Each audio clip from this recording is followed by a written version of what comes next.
चालू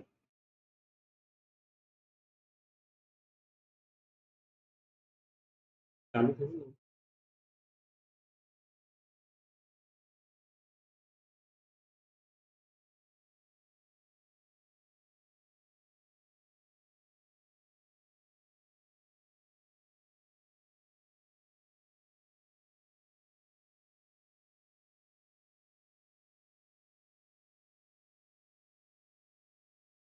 पेलू चालू है। चालू चालू हेलो हेलो हेलो चालू। हेलो। आवाज आ रही है सबको क्लियर? हेलो। हाँ, जरा यस या नो बोल दो। आवाज ठीक से आ रही है सबको?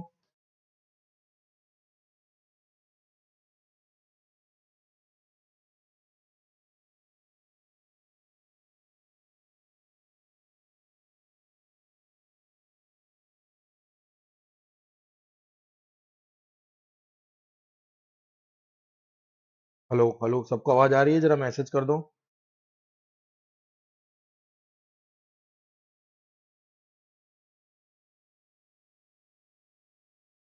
चलो शुरू करें।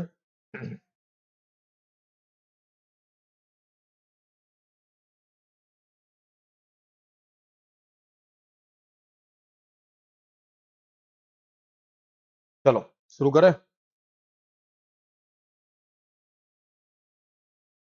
कल हमने आरबीआई शुरू करा था, आप सबको याद ही होगा। आरबीआई में हमने क्या पढ़ा था? मॉनेटरी पॉलिसी, यही पढ़ा था ना हमने शायद। चलो, और आज हमको शुरू करना है मॉनेटरी पॉलिसी। मैंने आपको कल बता दिया था कि मॉनेटरी पॉलिसी क्यों बनाते हैं, पहले तो ये बताया था आपको। ठीक है, फिर मैंने आपको बताया था कि कौन बनाता है। आरबीआई में मॉनेटरी पॉलिसी कमेटी बनाती है। ठीक है, इसको फिर मैंने आपको बताया था कि इसको टारगेट भी दिए गए कि भाई ऐसा करना है, ऐसा नहीं करना। ठीक है, ये सब बातें हमारी हो गई थी। ठीक है, आज हमको सीधा शुरू करना है मॉनेटरी पॉलिसी होती क्या है। ठीक है, सबसे पहले देखो, मॉनेटरी पॉलिसी ये क्या होता है समझना ध्यान से। सबसे पहले क्या होता है कि ये पैसे का प्लानिंग होता है।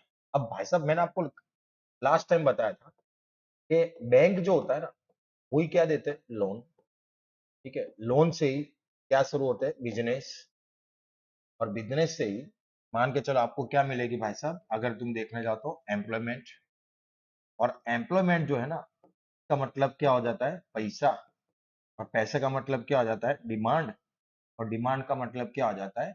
प्राइस। और प्राइस का मतलब क्या हो जाता है? इन्फ्लेशन। यानी आप देखने जाओ कि अगर बैंक जो है वो अगर लोन कम देंगे ना, ठीक है, तो बिजनेस भी कम खुलेंगे, एम्प्लॉयमेंट कम होगी, पैसा कम होगा, डिमांड कम होगी, तो प्राइस भी क्या होगी? कम होगी, तो इन्फ्लेशन भी क्या होगा? कम होगा। ठीक है, और बैंक अगर लोन ज्यादा देंगे, ठीक है, तो याद करो, बिजनेस ज्यादा, एम्प्लॉयमेंट ज्यादा, ठीक है, पैसा ज्यादा, डिमांड ज्यादा और इन्फ्लेशन ज्यादा। इसीलिए बैंक जो है ना, वही इन्फ्लेशन को ऊपर नीचे करने में हेल्पफुल रहते हैं। ठीक है, इसीलिए मॉनेटरी पॉलिसी बनाने की जो जिम्मेदारी है ना, वो किसको दी है? आरबीआई को दी है, क्योंकि बैंकों का बाप कौन होता है भाई? आरबीआई होता है। इसीलिए ये आरबीआई को जिम्मेदारी दी है कि तू क्या बना? मॉनेटरी पॉलिसी बना। भाई समझ में आ गया? क्या बना? मॉनेटरी पॉलिसी बना। ठीक है, चलो शुरू करते हैं। देखो, मॉनेटरी पॉलिसी के दो टूल होते हैं। एक होता है क्वांटिटेटिव टूल्स और एक होता है क्वालिटेटिव टूल्स। ठीक है, क्वांटिटी और क्वालिटी समझना ध्यान से। ठीक है भाई साहब, क्वांटिटी का मतलब क्या होता है? क्वांटिटी का मतलब क्या होता है? जैसे ज्यादा या तो कम। फॉर एग्जाम्पल, एक एग्जाम्पल देता हूं आपको। मान के चलो कि पूरी इकोनॉमी में पूरी इकोनॉमी में इन्फ्लेशन बढ़ गया है। क्या बढ़ गया है? इन्फ्लेशन बढ़ गया है। इन्फ्लेशन बढ़ने का मतलब क्या होता है? कि प्राइस बढ़ गई है। क्या बढ़ गई है? प्राइस। प्राइस बढ़ने का मतलब क्या होता है? इसका मतलब होता है डिमांड बढ़ गई है। डिमांड बढ़ने का मतलब क्या होता है? लोगों के पास क्या आ गया? ज्यादा पैसा आ गया है। और पैसा ज्यादा आने पे ही लोगों ने क्या करा है? पैसा ज्यादा होगा तो इसका मतलब कि बैंकों ने लोन क्या दिए होंगे? ज्यादा दिए होंगे। ये मतलब होता है इसका। हाँ क्या ना? अब भाई साहब, मेरे को इकोनॉमी में पैसा कम करना है ना, तो मैं बैंकों को बोल दूंगा भाई तुम लोन कम दे दो। ठीक है, या तो इकोनॉमी में मुझे पैसा बढ़ाना है, तो मैं बैंक को बोल दूंगा तुम लोन क्या दे दो? ज्यादा दे दो। यानी क्वांटिटी ज्यादा या तो कम करनी हो ना, तो हम लोग कौन से टूल का यूज करेंगे भाई साहब? क्वांटिटेटिव टूल्स का यूज करेंगे। ठीक है, जैसे पूरी इकोनॉमी में सारी चीजों की प्राइस बढ़ रही है, मान लो, पूरी इकोनॉमी में सारी चीजों की प्राइस क्या हो रही है भाई साहब, बढ़ रही है। तो हमको पूरी इकोनॉमी में सारी चीजों की प्राइस क्या करनी है, कम करनी है। तो हम लोग कौन से टूल का यूज करेंगे भाई साहब, क्वांटिटेटिव टूल्स का यूज करेंगे।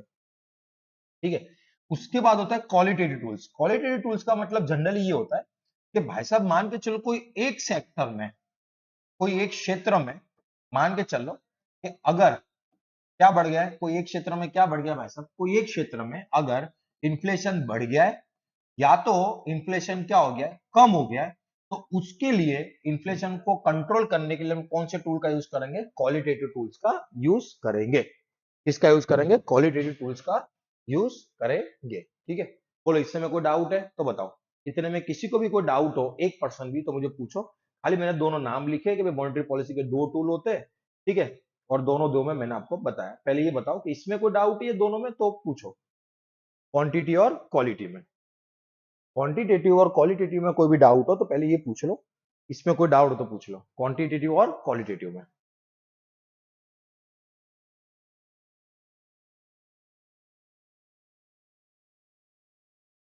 ठीक है, चलो सबसे पहले हम लोग क्या पढ़ेंगे भाई साहब, सबसे पहले हम लोग पढ़ेंगे क्वांटिटेटिव, उसके बाद क्या पढ़ेंगे, क्वालिटेटिव। ठीक है, सबसे पहले क्वांटिटी में हम लोग क्या क्या पढ़ेंगे, सीआरआर पढ़ेंगे, एसएलआर पढ़ेंगे, रेपो रेट पढ़ेंगे, रिवर्स रेपो रेट पढ़ेंगे, एमएसएफ पढ़ेंगे, ओपन मार्केट ऑपरेशन पढ़ेंगे और बैंक रेट पढ़ेंगे। क्या पढ़ेंगे, बैंक रेट पढ़ेंगे।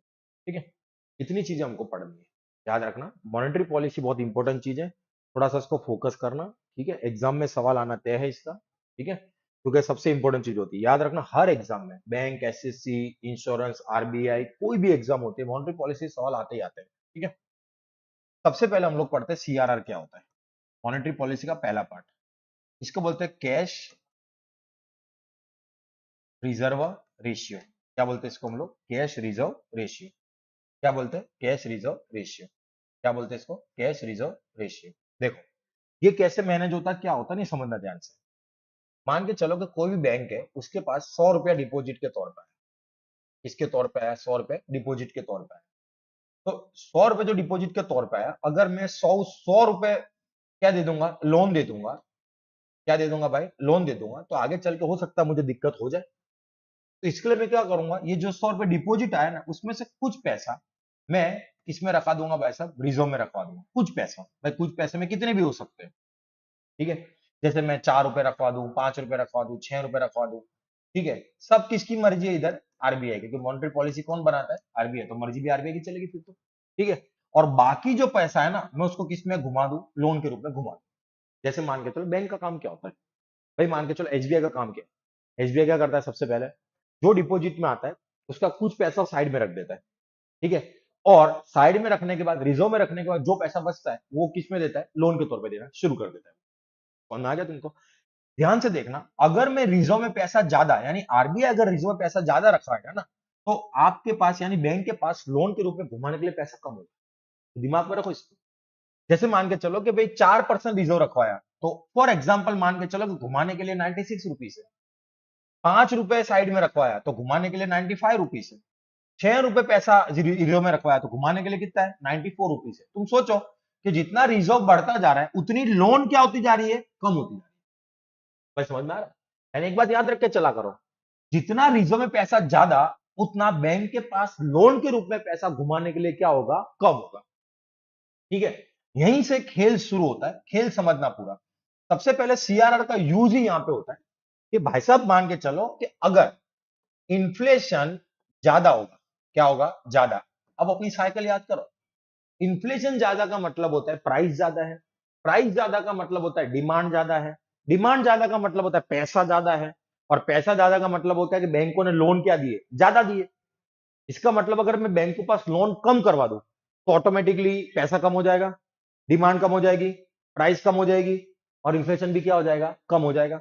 हाँ क्या ना, इसका मतलब अगर इन्फ्लेशन बढ़ेगा तो आरबीआई क्या करेगा कि सीआरआर मतलब रिजर्व में पैसा ज्यादा रखवा देगा, बैंकों को बोलेगा कि काम करो भाई साहब, तुम 10 रुपए साइड में रख दो, 100 रुपए अगर डिपॉजिट में आए तो, और 90 रुपीज लोन के रूप में दे दो। समझ में आ गया।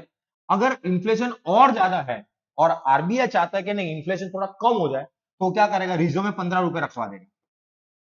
तो घुमाने के लिए कितना पैसा बचेगा, 85 रुपीज। पहले लोन 90 रुपए जाती, तब कितनी जाती है, 85। तो लोन कम हो गई, तो याद करो लोन कम होगी तो ऑटोमेटिक पैसा कम होगा, पैसा कम होगा तो डिमांड कम होगी, डिमांड कम होगी तो प्राइस कम होगी, और प्राइस कम होगी का मतलब क्या आ जाता है, इन्फ्लेशन कम।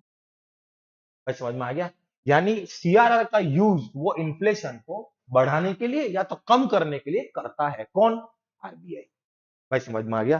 किसी को डाउट हो तो इसमें मुझे पूछ लेना, ऑनलाइन में भी अगर किसी को डाउट हो तो पूछ लेना। समझ में आ गया तुमको। यानी ये जो पैसा है ना, ये इन्फ्लेशन को कंट्रोल करने के लिए रिजर्व में रखवाया जाता है। तो सीआरआर का मतलब सबको समझ में आ गया। पहले कैश रिजर्व रेशियो, सबसे पहले जो डिपॉजिट में पैसा आया ना, उसका कुछ पार्ट बैंक को किसके पास जमा करवाना होता है, आरबीआई के पास जमा करवाना होता है।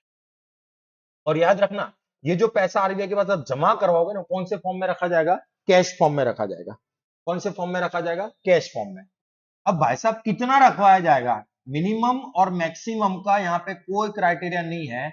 आरबीआई ने बोला पूरा रख दो तो पूरा रख दो, आरबीआई ने बोला मत रखो तो मत रखो भी। समझ में आ गया, हाँ के ना।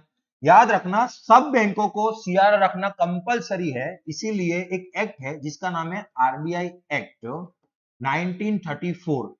ठीक है, आरबीआई एक्ट 1934 के अंदर ये प्रोविजन है कि सब बैंकों को सीआरआर रखना क्या है भाई साहब, कंपलसरी है। सब बैंकों को सीआरआर रखना कंपलसरी है, याद रखना। अगर किसी बैंक ने सीआरआर रिजर्व में नहीं रखा तो आरबीआई हो सकता है क्या लगवा दे, पेनल्टी लगवा दे। और पेनल्टी आरबीआई लगाएगा बैंक रेट प्लस 3%। अब आप सब बोलोगे सर बैंक रेट क्या होता है, तो रुको थोड़ी देर, यहां पे देखो बैंक रेट मुझे पढ़ाना है आपको। समझ में आ गया। इसमें कोई भी डाउट हो सीआरआर में तो आप मुझे पूछ लो। यानी सीआरआर का यूज जो होता है जनरली किसको कंट्रोल करने के लिए होगा, इन्फ्लेशन को कंट्रोल करने के लिए होगा। बोलो समझ में आ गया सबको, कैसे कंट्रोल होता है, मैंने ऑलरेडी आपको ये चीज बताई है। कोई भी डाउट हो किसी को भी, 1% का भी, तो आप मुझे पूछ सकते हो। कोई भी डाउट हो तो पूछ सकते हो मेरे को, ऑनलाइन में कोई डाउट हो तो पूछो।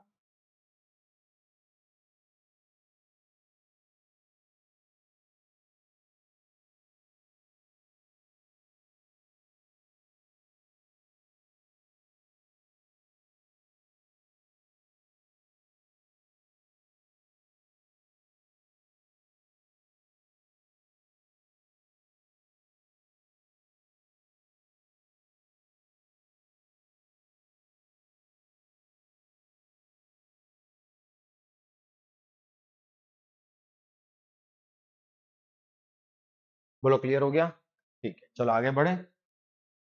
हो गया सीआरआर। उसके बाद होता है एसएलआर,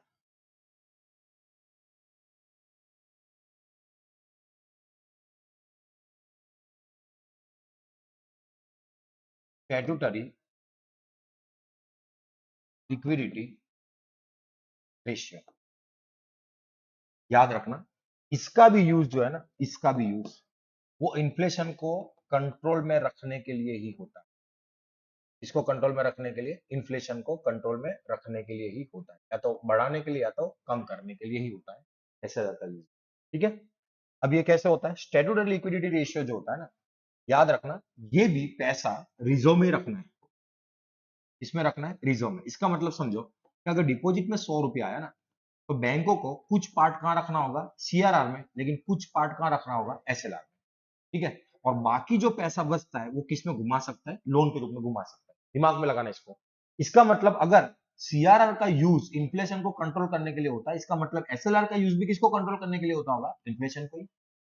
लेकिन अगर ये दोनों सेम होता तो मैं इसको साथ में बढ़ाता। भाई इसका मतलब कि कंसेप्ट सेम है, लेकिन इनकी हरकतें क्या होगी भाई साहब, अलग अलग होगी, डिफरेंट होगी कि नहीं होगी। समझ रहे मेरी बात को। अगर कंसेप्ट सेम है तो इसकी हरकतें क्या होगी भाई साहब, डिफरेंट होगी ही होगी। समझ में आ रहा है मेरी बात को मैं क्या कर रहा हूं। यानी अगर सीआरआर का कंसेप्ट कुछ है तो एसएलआर का कुछ और होगा, लेकिन रखा दोनों पैसे को किस में जाएगा भाई साहब, रिजर्व में जाएगा। भाई समझ में आ रहा है, किस में जाएगा, रिजर्व में। ठीक है, और बाकी जो बचा पैसा है, ठीक है, वो आप किस में घुमा सकते हो, बैंक किस में घुमा सकता है, लोन में। समझ में आ गया। तो सीआरआर एसएलआर अलग है तो कैसे अलग है, देखो दोनों रखना तो रिजर्व में ही है। यानी 100 रुपए अगर बैंक के पास जमा होते तो कुछ पार्ट कहां रखना है, सीआरआर में। तो कुछ पार्ट सीआरआर में मतलब कहां पे रखोगे, आरबीआई के पास। कौन से फॉर्म में रखोगे, कैश में। मिनिमम मैक्सिमम कौन डिसाइड करेगा, आरबीआई। कौन से एक्ट में लिखा गया है, आरबीआई एक्ट 1934। अगर तुमने नहीं रखा तो क्या लगाऊंगा, पेनल्टी। ये किसके लिए था, सीआरआर के लिए। तो अगर एसएलआर अलग पढ़ना है तो कुछ ना कुछ तो अलग होगा ही होगा।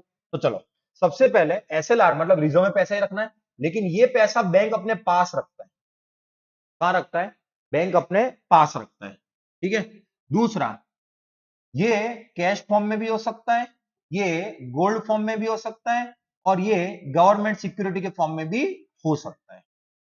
किसमें हो सकता है, कैश में भी हो सकता है, गोल्ड में भी हो सकता है, और गवर्नमेंट सिक्योरिटी के फॉर्म में भी हो सकता है, ठीक है। गवर्नमेंट सिक्योरिटी के फॉर्म में भी हो सकता है, याद रखना, ठीक है। ये मिनिमम कौन डिसाइड करेगा, आरबीआई। लेकिन मैक्सिमम आरबीआई इसको 40% से ज्यादा नहीं रखवा सकता। किससे ज्यादा, 40 से ज्यादा, याद रखना। किससे ज्यादा, 40 से ज्यादा। समझ में आ गया। हो सकता है कि सीआरआर आरबीआई ऐसा बोल दे कि भाई देखो सीआरआर जो है ना वो 100% रखा जाएगा, या तो आरबीआई ऐसा बोल दे कि सीआरआर कितना रखा जाएगा, 0%। आरबीआई बोल सकता है, लेकिन कभी भी एसएलआर के लिए आरबीआई 40% ज्यादा नहीं रखवा सकता।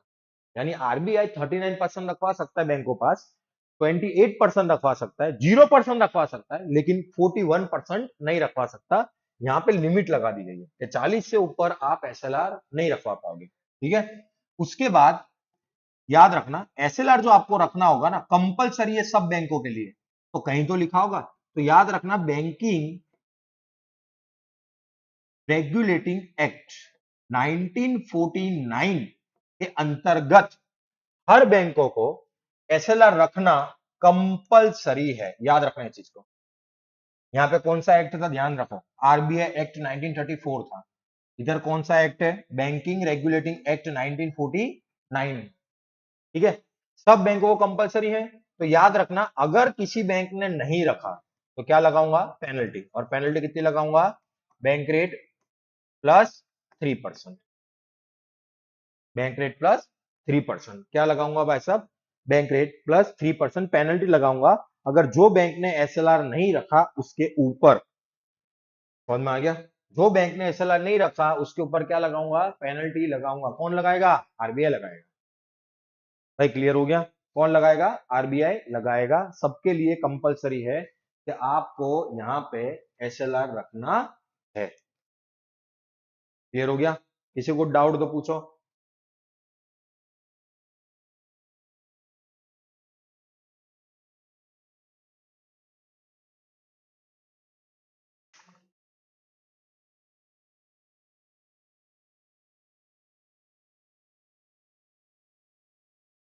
किसी को डाउट तो पूछो।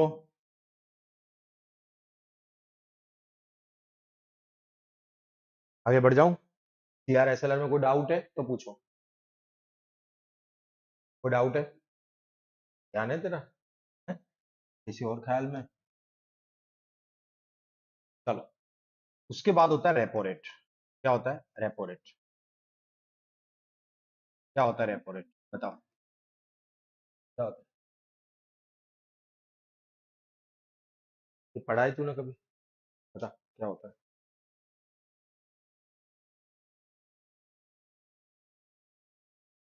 देखो एक बात समझो, सबसे पहले बैंक है ना, आरबीआई पास जाता है लोन लेने। याद करो लास्ट टाइम मैंने आपको पढ़ाया था बैंकर्स बैंक। तो आरबीआई लोन लेने जाता है किसके पास, आरबीआई बैंक किसके पास लोन लेने जाता है, आरबीआई के पास। आरबीआई को बोलता है मेरे को लोन दे दो। क्या दे दो, लोन। आरबीआई बोलता है ठीक है मैं लोन दे दूंगा, मुझे क्या दिक्कत है। सामने क्या लेगा आरबीआई, इंटरेस्ट लेगा कि नहीं लेगा। तो ये जो इंटरेस्ट होता है ना, इसको क्या बोलते हैं, रेपो रेट। क्या बोलते हैं, रेट। रेट होता है ना, रेट किसी का होता है। जैसे हम बोलते हैं ना टका, तो टका किसी का होता है भाई साहब। टका किसी का, टकला किसी का होता है, ठीक है। वैसे ही रेट किसी का होता है। तो याद रखो, बैंक जो आरबीआई पास लोन ले रहा है ना, उसके ऊपर क्या बनना पड़ेगा, इंटरेस्ट। उसी इंटरेस्ट को क्या बोलेंगे हम लोग, रेपो रेट। क्या बोलेंगे, रेपो। क्या बोलेंगे भाई साहब, रेपो रेट। क्या बोलेंगे, रेपो रेट। क्लियर हो रहा है, आगे ना। अब देखो, रेट जो होता है ना, वो दो टाइप का होता है। याद रखना, यानी लोन जो होता है जनरली दो टाइप का होता है। एक शॉर्ट टाइम लोन होता है, ठीक है, और एक लॉन्ग टाइम लोन होता है। शॉर्ट टाइम लोन होता है ना, उसके ऊपर भी आपको इंटरेस्ट भरना पड़ेगा और लॉन्ग टाइम के लिए भी क्या भरना पड़ेगा, इंटरेस्ट। तो शॉर्ट टाइम के लिए जो इंटरेस्ट भरोगे ना, वो इंटरेस्ट को क्या बोला जाएगा, रेपो रेट। और लॉन्ग टाइम के ऊपर जो इंटरेस्ट भरोगे उसको क्या बोला जाएगा भाई साहब, बैंक रेट। क्या बोला जाएगा, बैंक रेट। बोलो समझ में आ गया। यानी मैंने आपको बोला था ना बैंक रेट, रुक जाओ मैं आपको समझाऊंगा, ये रहा बैंक रेट। यानी बैंक जब लॉन्ग टाइम के लिए क्या लेता है, क्या लेता है, लोन लेता है, किसके पास से, आरबीआई पास से। तो उसको जो इंटरेस्ट चुकाना होता है ना, उसी इंटरेस्ट को क्या बोलते हैं हम लोग, बैंक रेट। और शॉर्ट टाइम के लिए जो लिया उसको क्या बोलते हैं हम लोग, रेपो रेट। क्लियर हो गया। इसको 1 मिनट लिख लो, कोई भी डाउट तो पहले पूछ लो।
ठीक है, चलो, और कोई डाउट है।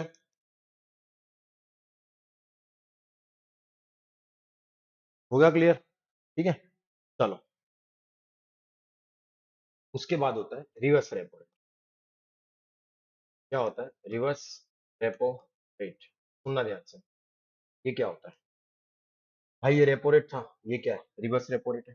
क्या होगा दोनों में फर्क, क्या फर्क होगा दोनों में।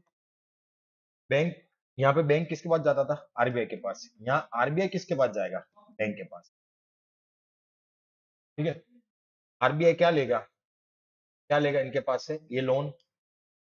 ठीक है, और बैंक को क्या मिलेगा इधर, इंटरेस्ट। क्या मिलेगा, इंटरेस्ट। तो इसी इंटरेस्ट को हम लोग क्या बोलते हैं, जनरली देखने जाओ तो रिवर्स रेपो रेट बोलते हैं। यानी जब आरबीआई चुकाता है बैंकों को इंटरेस्ट, उसी इंटरेस्ट को क्या बोलते हैं हम लोग, रिवर्स रेपो रेट। लेकिन याद रखना, जनरली है ना, आरबीआई को पैसे की जरूरत नहीं होती, लेकिन फॉर एग्जाम्पल मान के चलो, मार्केट में बहुत ज्यादा क्या बढ़ गया है, इन्फ्लेशन बढ़ गया है। क्या बढ़ गया, इन्फ्लेशन बढ़ गया। इन्फ्लेशन क्यों बढ़ा होगा, थोड़ा दिमाग लगाओ। बैंक जो है ना, बैंक, वो क्या देते होंगे, लोन। क्या देते होंगे, लोन। और लोन के कारण ही क्या बढ़ी होगी, डिमांड। और डिमांड के ही, ये जो डिमांड बढ़ी है उसके कारण ही क्या बढ़े होंगे, प्राइस। और प्राइस के कारण मतलब क्या बढ़ा होगा, इन्फ्लेशन। तो अगर मैं बैंक के पास जो पैसा है वो मैं ले लूं, तो इसका मतलब कि बैंक के पास पैसा नहीं बचेगा। बैंक के पास बचेगा तो जाके वो लोन देगा ना। उसके बाद जो पैसा मैं ले लेता हूं, तो मैंने ले लिया, तो क्या होगा, आरबीआई जो है ना, वो बैंक के पास क्या ले लेगा, लोन। यानी उनका जो पैसा था बैंक का, वो आरबीआई ले लिया। इसका मतलब कि बैंक के पास पैसा नहीं बचा, इसका मतलब वो लोन नहीं दे पाएगा। ठीक है, उसके लिए आरबीआई बैंक को पास से क्या लेता है, लोन लेता है, और सामने क्या चुकाता है, इंटरेस्ट। उसी इंटरेस्ट को हम लोग क्या बोलते हैं, रिवर्स रेपो रेट बोलते हैं। क्या बोलते हैं भाई साहब, रिवर्स रेपो रेट बोला जाता है। क्लियर हो गया सबको। इसमें कोई डाउट है तो बताओ। तो याद रखना भाई, आरबीआई को पैसे की जरूरत नहीं है, लेकिन आरबीआई ने देखा कि यार इंटरेस्ट बहुत बढ़ गया है, इन्फ्लेशन बहुत बढ़ गया है, तो कुछ तो जादू करना पड़ेगा। तो जादू कैसे होगा, इस तरीके से होगा। ठीक है, क्लियर होगा। उसके बाद जो है एक और चीज होती है, इसको हम लोग क्या बोलते हैं, ओपन मार्केट ऑपरेशन। देखो एक कंसेप्ट समझाता हूं, थोड़ा कंसेप्ट पे ध्यान दोगे इधर से। देखो एक बात समझो, मान के चलो कि लिक्विडिटी का मतलब क्या होता है,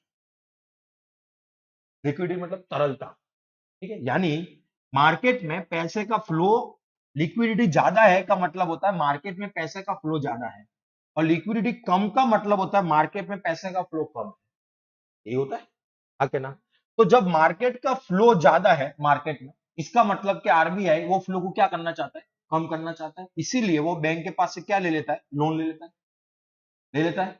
और अगर उसको मार्केट में मान के चलो लिक्विडिटी बढ़ानी है, पहले कम करनी थी अब बढ़ानी है, ठीक है, तो वो क्या करेगा, बैंकों को लोन देगा।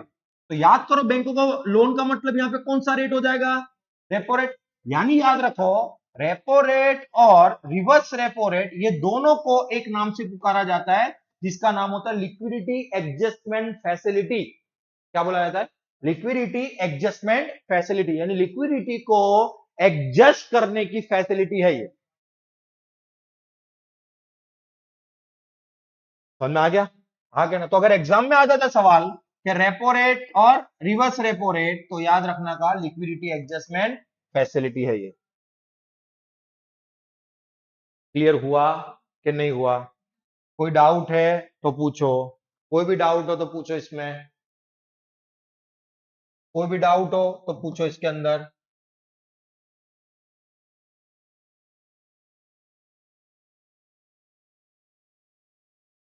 आगे बढ़ जाऊं, श्योर। ऑनलाइन में कोई डाउट हो किसी को तो पूछो जरा मेरे को, ऑनलाइन में किसी को कोई डाउट है तो पूछो। हो गया क्लियर, कोई डाउट नहीं है, ठीक है। उसके बाद होता है ओपन मार्केट ऑपरेशन, याद रखना क्या बोलते हैं इसको, open market operation. Open market operation ये क्या होता है, समझना ध्यान से। एक ही लाइन में मैं आपको पहले समझाता हूं। मार्केट का मतलब जनरली क्या होता है, मार्केट का जहां पे जनरली चीजें सेल और क्या हो रही होती है, परचेस हो रही है। बोले इतना, इतने में कोई डाउट है, क्या हो रही होती है, कोई ना कोई चीज सेल हो रही होती है, कोई ना कोई चीज परचेस हो रही होती है, कहां पे, मार्केट में। जैसे सब्जी मार्केट, जैसे शूज मार्केट, जैसे कपड़ा मार्केट। भाई कोई ना कोई कपड़ा बना रहा है, मतलब कोई ना कोई कपड़ा बेच रहा है, कोई ना कोई कपड़ा खरीद रहा है, मार्केट में ये होता है। और यहाँ पे क्या लिखा है, मार्केट ओपन, यानी सबके लिए ओपन है, और ऑपरेशन का मतलब तो कुछ करना। जैसे जनरली क्या होता है, हम नहीं बोलते आंख का ऑपरेशन है, फिर हम बोलते हैं पैर का ऑपरेशन है, कुछ करना होता है ना, ठीक। तो याद रखना ओपन मार्केट ऑपरेशन का मतलब क्या होता है, जहां पे गवर्नमेंट सिक्योरिटी को सेल और परचेस किया जाता है। क्या किया जाता है, सेल और परचेस, किसको, गवर्नमेंट सिक्योरिटी। अभी गवर्नमेंट सिक्योरिटी क्या होती है ये समझो। फॉर एग्जाम्पल मान के चल लो कि अगर आप बैंक के पास गए कि भाई मेरे को लोन दे दो, तो बैंक वाला क्या बोलेगा, कोई ना कोई सिक्योरिटी रख के रखो। जैसे लोन के पेपर, जैसे मान के चलो घर के कागज ये लेके आओ, गाड़ी के कागज ये लेके आओ, तो जाके हम आपको क्या देंगे, लोन देंगे। अब आपने क्या करा, घर के कागज ये रख दिए, तो घर के पेपर जो है ना सिक्योरिटी बन गई, ठीक है। बैंक वो सिक्योरिटी ले लेगी, सामने आपको क्या दे देगी, लोन दे देगी, ठीक है। ये जनरली एक कंसेप्ट है। लेकिन मान के चलो अब उधार लेने के लिए गवर्नमेंट गई, कौन गई, गवर्नमेंट गई, तो क्या गवर्नमेंट ऐसा बोलेगी लो हमारे एलआईसी के कागज ये ले लो, कि मोदी साहब की गाड़ी के कागज ये ले लो, ऐसा थोड़ी बोलेगी। समझो, वो तो क्या बोलेगी, वो क्या करेगी, एक पेज के ऊपर लिख के दे देगी कि तुम मुझे लोन दो, मैं तुमको विथ इंटरेस्ट ये लोन इतने टाइम में रिटर्न कर दूंगा। ये पेपर सिक्योरिटी के तौर पे, किसके तौर पे, सिक्योरिटी के तौर पे वो किसको दे देगी, बैंक को। बोलो क्लियर हो गया इतना, बैंक को। अब ये सिक्योरिटी है लेकिन किसकी है, गवर्नमेंट की, इसलिए इसका नाम क्या पड़ गया, गवर्नमेंट सिक्योरिटी। बोलो क्लियर हो गया इतना, भाई क्लियर हुआ कि नहीं हुआ पहले बताओ, बोलो क्लियर हो गया। क्या नाम पड़ गया इसका, गवर्नमेंट सिक्योरिटी नाम पड़ गया इसका। कोई भी डाउट तो बताओ।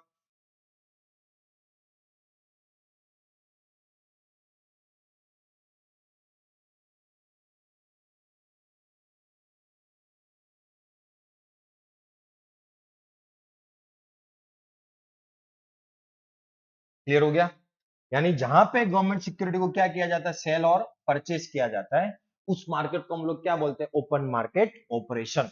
बोलो क्लियर हो गया इतना। किसी को कोई डाउट हो तो पूछ लेना, डायरेक्ट मैसेज करो। कोई भी डाउट होता है कभी भी होता है, डायरेक्ट आप मैसेज कर सकते हो। ठीक है, मैं बार बार इसीलिए आपके ऊपर ध्यान दे रहा हूँ कि आप बोलो क्या डाउट, क्या है ये बताओ। क्लियर हो गया? ओपन मार्केट ऑपरेशन का मतलब समझ में आ गया, जहां पे गवर्नमेंट सिक्योरिटी सेल और परचेस की जाती है उसको हम लोग क्या बोलते हैं। ठीक है, अब मैं आपको एक लॉजिक समझाता हूँ, लॉजिक समझो थोड़ा सा। मान के चलो गवर्नमेंट ने कॉल करा, याद रखो गवर्नमेंट की बैंक कौन है, आरबीआई। गवर्नमेंट ने कॉल करा आरबीआई को कि मेरे को 10,000 करोड़ की जरूरत है। कितना हजार करोड़ की? 10,000 करोड़।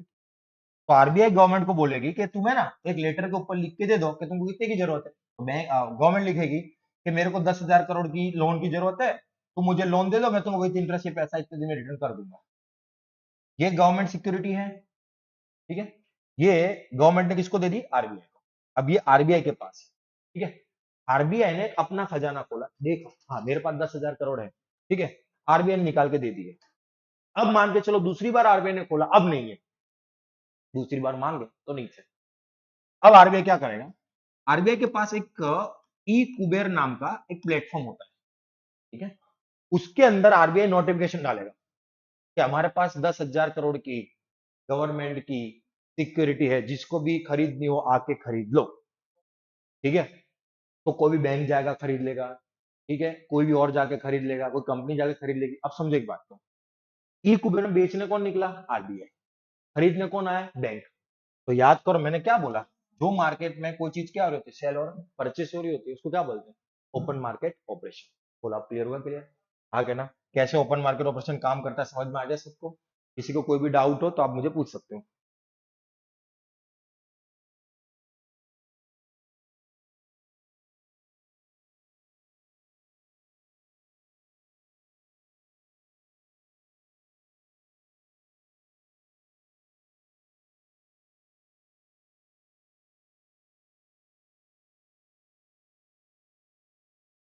क्लियर हो गया?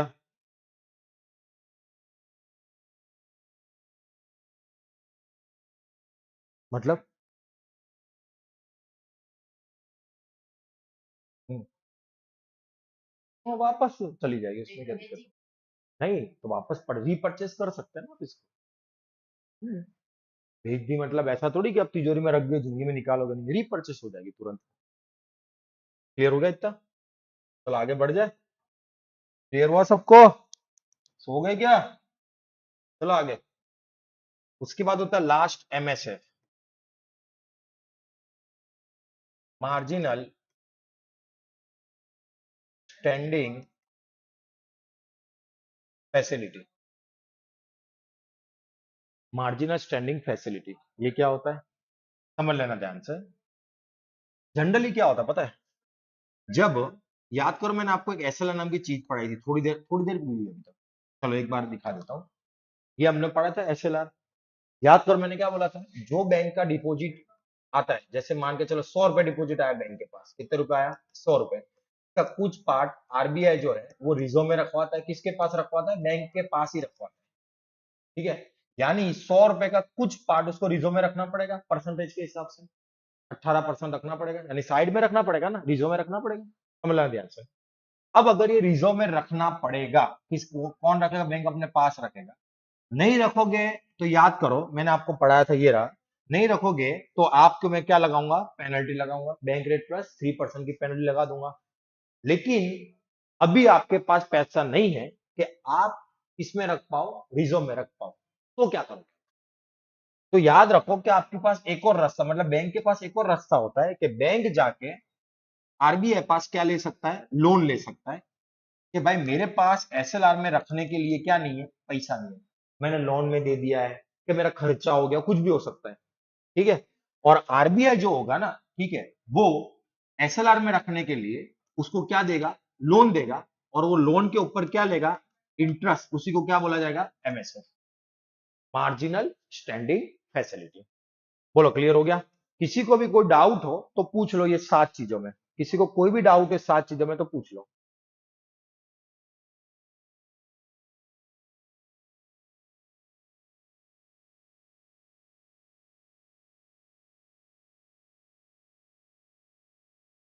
कोई डाउट है तो पूछ लो इसमें।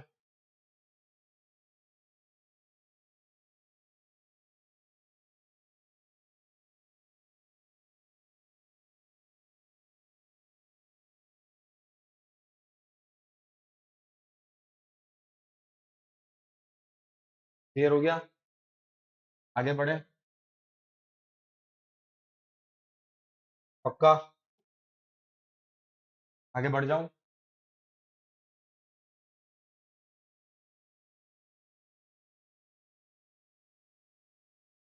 इंटरेस्ट कम, repo rate, reverse repo rate था ना। क्लियर?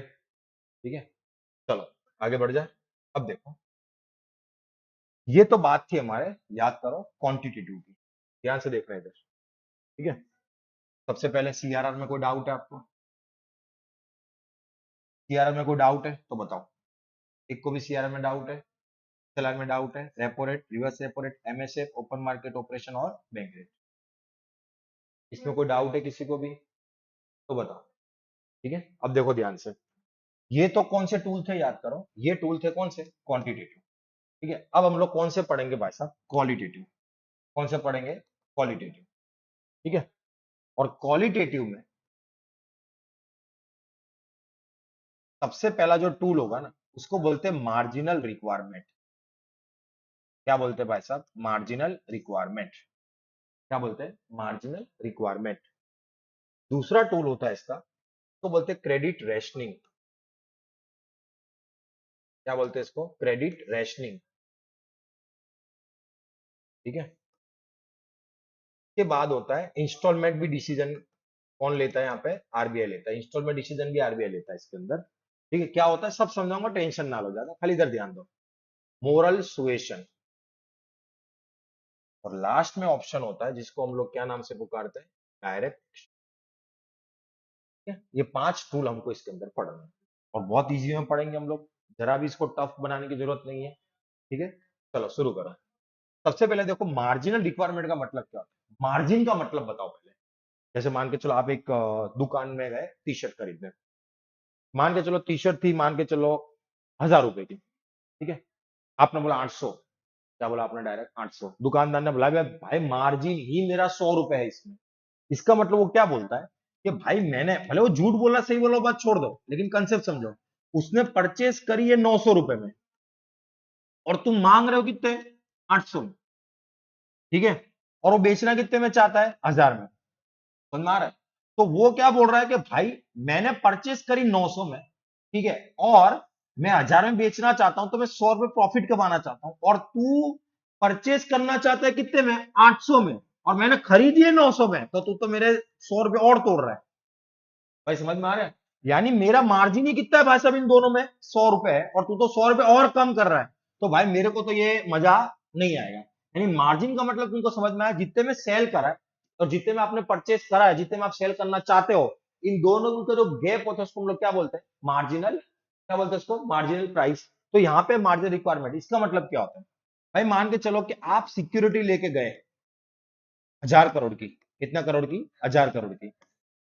और क्या लगता है, 1000 करोड़ की अगर तुम सिक्योरिटी लेके जाओगे तो बैंक आपको 1000 करोड़ का लोन देगा? नहीं देगा। क्यों नहीं देगा? क्योंकि आरबीआई ने यहाँ पे कुछ रूल एंड रेगुलेशन बना के रखे होंगे। अगर तुम 1000 करोड़ की सिक्योरिटी लेके जाते हो 900 करोड़ की, तो क्या लगता है 900 करोड़ की लोन देगा आपको? नहीं देगा। हो सकता है कि 1000 करोड़ की सिक्योरिटी लेके जाओ, कितने करोड़ की? 1000 करोड़ की, तो हो सकता है कि आपको 950 करोड़ की लोन दे दे। हो सकता है 960 करोड़ की लोन दे दे। लेकिन कितने की नहीं देगा? 1000 करोड़ की नहीं देगा। यानी जितनी सिक्योरिटी है और जितनी लोन देना चाहता है, उन दोनों के बीच में क्या होना चाहिए? मार्जिन होना चाहिए। इसलिए इसका नाम क्या है? Marginal requirement. समझा जा सकता? भाई हाँ कहना। कोई डाउट है इसमें तो बताओ। कोई डाउट है तो पूछो। कोई भी डाउट, कैसा भी डाउट तो पूछ सकते हो आप।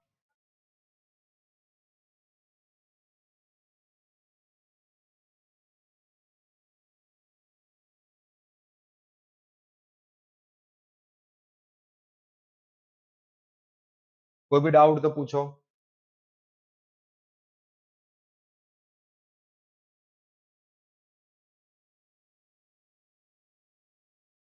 मार्जिनल रिक्वायरमेंट में कोई डाउट है? अला भाई सो गए हो क्या? भाग रहे हो?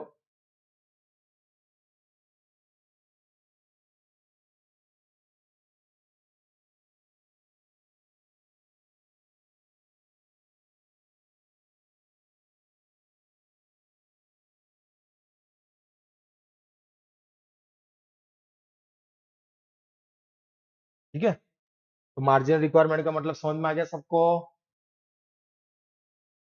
ठीक है, चलो आगे।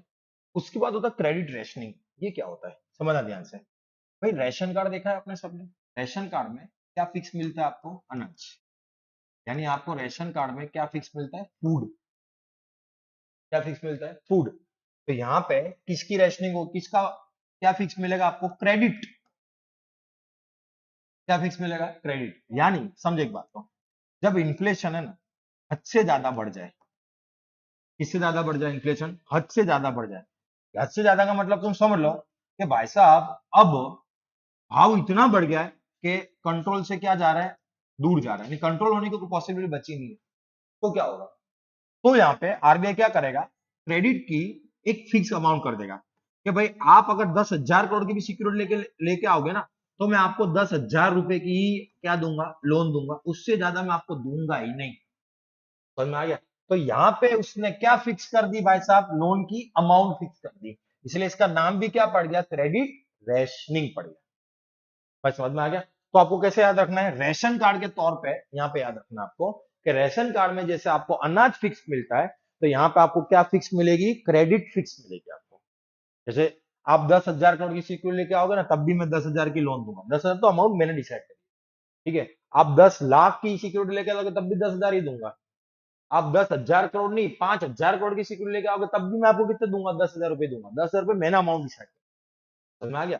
इसको क्या बोलते हैं हम लोग? क्रेडिट रेशनिंग बोलते हैं। क्या बोलते हैं इसको? Credit rationing. बोलो, क्लियर हो गया? कोई भी डाउट, कैसा भी डाउट किसी को भी हो तो पूछ सकते हो मेरे को। क्रेडिट रेशनिंग, कोई भी डाउट तो पूछो।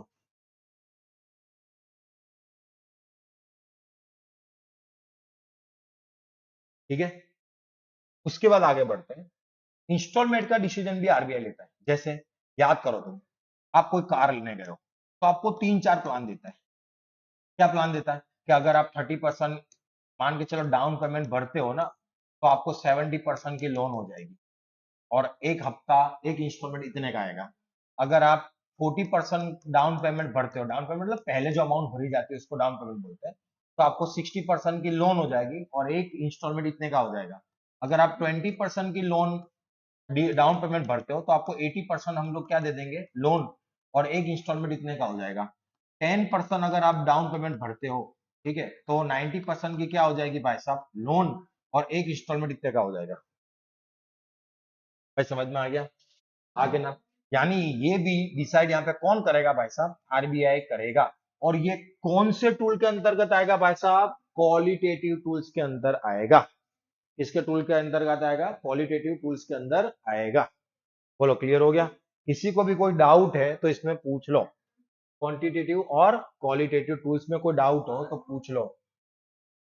क्वांटिटेटिव और क्वालिटेटिव में कोई डाउट हो तो पूछ लो।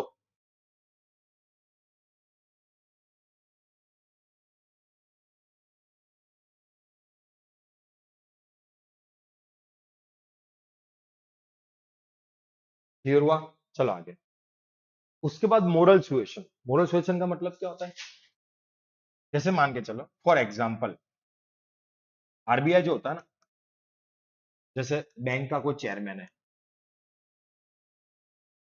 ठीक है, या तो बैंक का एमडी है, उनको समझाता है कि देखो भारत एक डेवलपिंग कंट्री है भाई साहब, ठीक है, तो आप जो लोन देते हो ना, वो लोन का इंटरेस्ट थोड़ा क्या रखो भाई साहब? कम रखो, जिससे गरीबों को क्या होगा? फायदा होगा।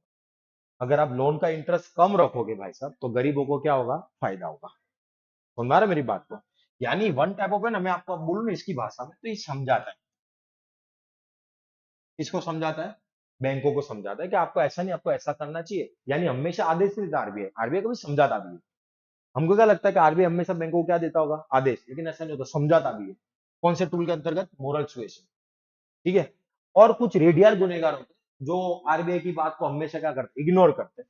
तो फिर इनके ऊपर क्या लिया जाएगा? Direct action. जैसे मान के चलो क्या लगा दी जाए? पेनल्टी लगा दी जाए, या तो अदर कोई स्टेप ले लिया जाए बैंक के ऊपर। ये सब किस में आएंगे भाई साहब? डायरेक्ट एक्शन में आएंगे। इसमें आएंगे डायरेक्ट एक्शन में आएंगे। इसमें आएंगे डायरेक्ट एक्शन में आएंगे। बोलो, क्लियर हो गया? कुछ भी डाउट हो, मैं आपको 2 मिनट दे रहा हूं, आप सोच लो। कोई भी डाउट हो आपको मॉनेटरी पॉलिसी में तो आप मुझे पूछ लो, ठीक है, मैं आपके डाउट क्लियर कर देता हूं। मैं आपको 2 मिनट दे रहा हूं, भले शांति से सोचो, भले 5 मिनट लो, मुझे कोई प्रॉब्लम नहीं है, लेकिन आप सोचो पहले कि भाई इसमें क्या हो सकता है, इसमें क्या हो सकता है, और कुछ भी डाउट हो तो आप मुझे पूछो। मैं आपको 5 मिनट दे रहा हूं, आप सोचो शांति से पहले कि इसमें क्या हो सकता है, और कोई डाउट हो तो पहले पूछ लो मेरे को।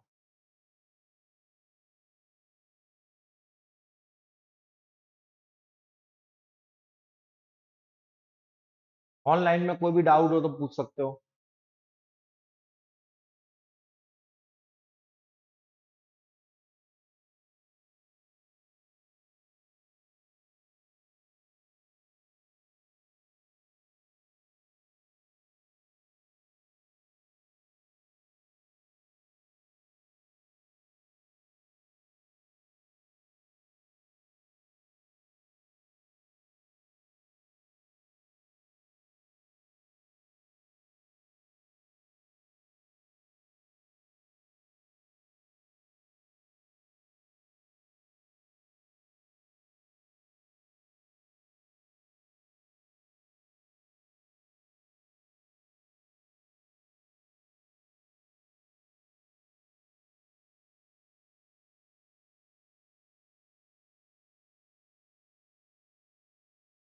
क्लियर हुआ? कोई डाउट हो तो पूछो पहले।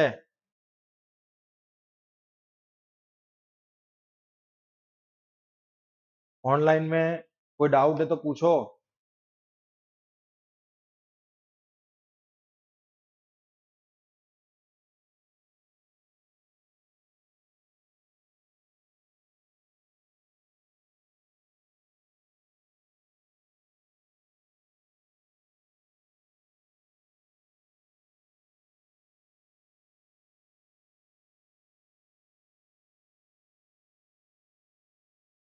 कोई डाउट है? पायल, जाग रहे हो सारे? सारे सो गए? चलो, हो गया क्लियर? कोई डाउट है इसमें तो बताओ। कोई भी डाउट हो, कोई को भी आरबीआई में, तो मुझको पूछ सकता है आरबीआई में कोई डाउट हो तो, वरना फिर मैं आगे बढ़ूंगा।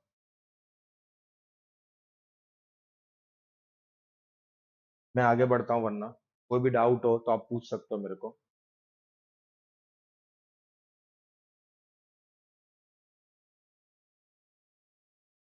आगे बढ़ जाऊं? ठीक है, चलो। उसके बाद दूसरा टॉपिक एक शुरू करते हैं, ठीक है, जिसका नाम है टाइप्स ऑफ बैंक।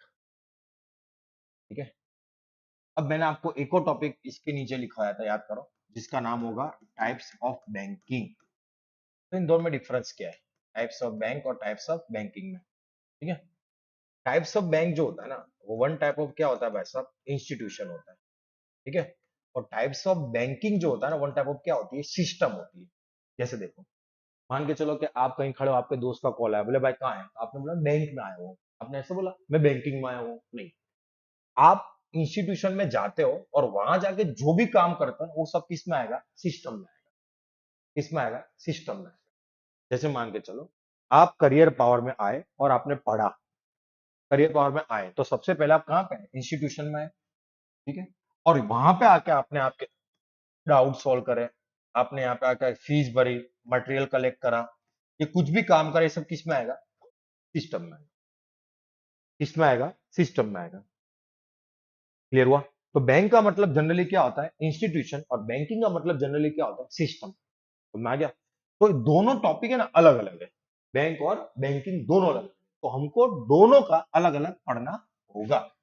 ठीक है, दोनों का हमको क्या पढ़ना होगा भाई साहब, अलग अलग पढ़ना होगा, ये चीज याद रख के चल लेना।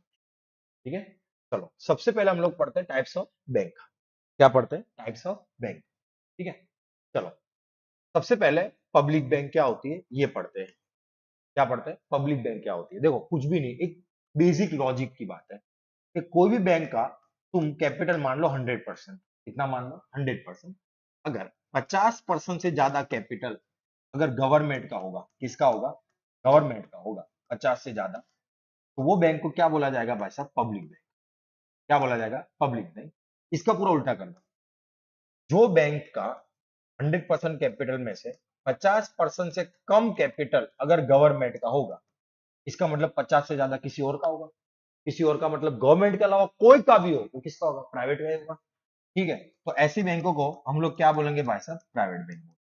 क्या बोलेंगे? Private bank. क्या बोलेंगे? Private bank. जैसे अभी पब्लिक बैंक जो है ना, वो 12 पब्लिक बैंक है, ठीक है, और हमारे पास 22 क्या है भाई साहब? Private bank. बोलो, क्लियर हो गया भाई? क्लियर हो गया। जैसे मैं आपको 4-5 एग्जांपल भी दे देता हूँ। जैसे मान के चलो एसबीआई, जैसे मान के चलो बैंक ऑफ बड़ौदा, जैसे मान के चलो UCO bank, bank of Maharashtra. ठीक है, ये सब जो बैंक आपको दिख रही है ना, ये सारी बैंक जो होती है वो किस में आती है भाई साहब? Public bank. ठीक है, और प्राइवेट बैंक के भी एग्जांपल आपके पास है, जैसे आईसीआईसीआई, जैसे एचडीएफसी, जैसे बंधन बैंक, ठीक है, जैसे यस बैंक। ये सब बैंक जो है वो कौन सी होती है भाई साहब? प्राइवेट बैंक होती है। कौन सी होती है? Private bank. भाई समझ में आ गया? पब्लिक बैंक में आपको ये चीजें याद रखनी है और प्राइवेट बैंक में आपको ये चीजें याद। भाई समझ में आ गया? कोई भी डाउट हो तो आप मुझे बता सकते हो इसके अंदर। कोई भी डाउट हो, कैसा भी डाउट हो तो आप मुझे बता सकते हो, पब्लिक बैंक और प्राइवेट बैंक में।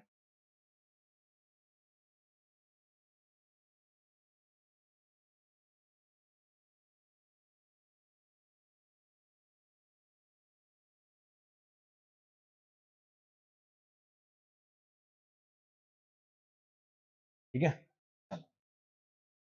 उसके बाद होता है फॉरेन बैंक। ठीक है, ठीक, उसके बाद होता है फॉरेन बैंक। ये क्या होता है? देखो, पहले तो नाम से ही पता है कि फॉरेन बैंक। तो इसको कैसे याद रखोगे? क्या ये कैपिटल फैपिटल से याद रहेगा? नहीं, इसका कंसेप्ट अलग होता है। जो बैंक का जो हेडक्वार्टर होता है ना, वो इंडिया की बाउंड्री में नहीं होना चाहिए। कहाँ नहीं होना चाहिए? इंडिया की कहाँ नहीं होना चाहिए भाई साहब? बाउंड्री में नहीं होना चाहिए, उसके बाहर होना चाहिए। यानी जो बैंक का हेडक्वार्टर इंडिया की बाउंड्री से बाहर होता है ना, वो बैंक को हम लोग क्या बोलते हैं? जनरली फॉरेन बैंक बोलते हैं। क्या बोलते हैं? जनरली फॉरेन बैंक बोलते हैं। समझ में आ गया? यानी जो बैंक का हेडक्वार्टर इंडिया की बाउंड्री से बाहर होता है, ठीक है, उसको हम लोग क्या बोलते हैं भाई साहब? फॉरेन बैंक बोलते हैं। ठीक है, क्या बोलते हैं उसको भाई साहब? फॉरेन बैंक बोलते हैं। ठीक है, कोई भी डाउट तो पहले इतने में बताओ। ऑनलाइन में कोई डाउट तो पूछो पहले।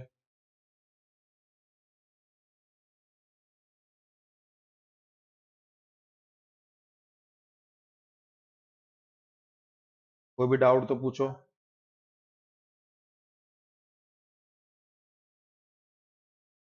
ठीक है, और अभी हमारे पास फॉरेन बैंक है 44। कितनी है? 44 फॉरेन बैंक है हमारे पास। कितनी फॉरेन बैंक है भाई साहब? 44 फॉरेन बैंक है हमारे पास।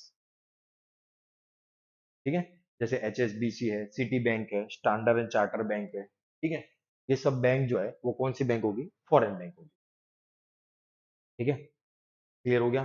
जैसे कौन सी है भाई साहब? एचएसबीसी है, ठीक है, जैसे सिटी बैंक है, जैसे स्टैंडर्ड एंड चार्टर बैंक है, जैसे बैंक ऑफ अमेरिका है। ठीक है, ये सब जो बैंक है ये कौन सी बैंक है हमारे पास? फॉरेन बैंक है। समझ में आ गया? कौन सी बैंक है भाई साहब? फॉरेन बैंक है। ठीक है, कौन सी बैंक है? फॉरेन बैंक है। क्लियर हो गया इतना? कौन सी बैंक है? फॉरेन बैंक है। कोई डाउट है इसमें तो पूछ लो पहले। कोई डाउट है इसमें? ठीक है, चलो आते हैं। उसके बाद होता है पेमेंट बैंक। क्या होता है? Payment bank. क्या होता है? Payment bank.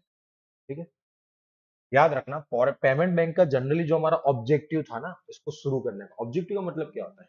ऑब्जेक्टिव का मतलब ये होता है कि भाई साहब मान के चल लो कि हम ये चीज करना चाहते हैं, तो मतलब ऑब्जेक्टिव होता है। जैसे मान के चलो आप खाना खाने के पर्पज से कहाँ गए? शादी में गए, तो आपका ऑब्जेक्टिव क्या हुआ? खाना खाना।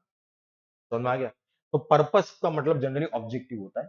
तो इसका ऑब्जेक्टिव दो थे, याद रखना। सबसे पहला ऑब्जेक्टिव था इसका फाइनेंशियल इंक्लूजन। क्या था भाई साहब? फाइनेंशियल इंक्लूजन इसका ऑब्जेक्ट था। और दूसरा था डिजिटलाइजेशन की तरफ आगे बढ़ना। डिजिटलाइजेशन की तरफ आगे बढ़ना। ठीक है, ये दो पर्पज से हमने पेमेंट बैंक को शुरू करा था।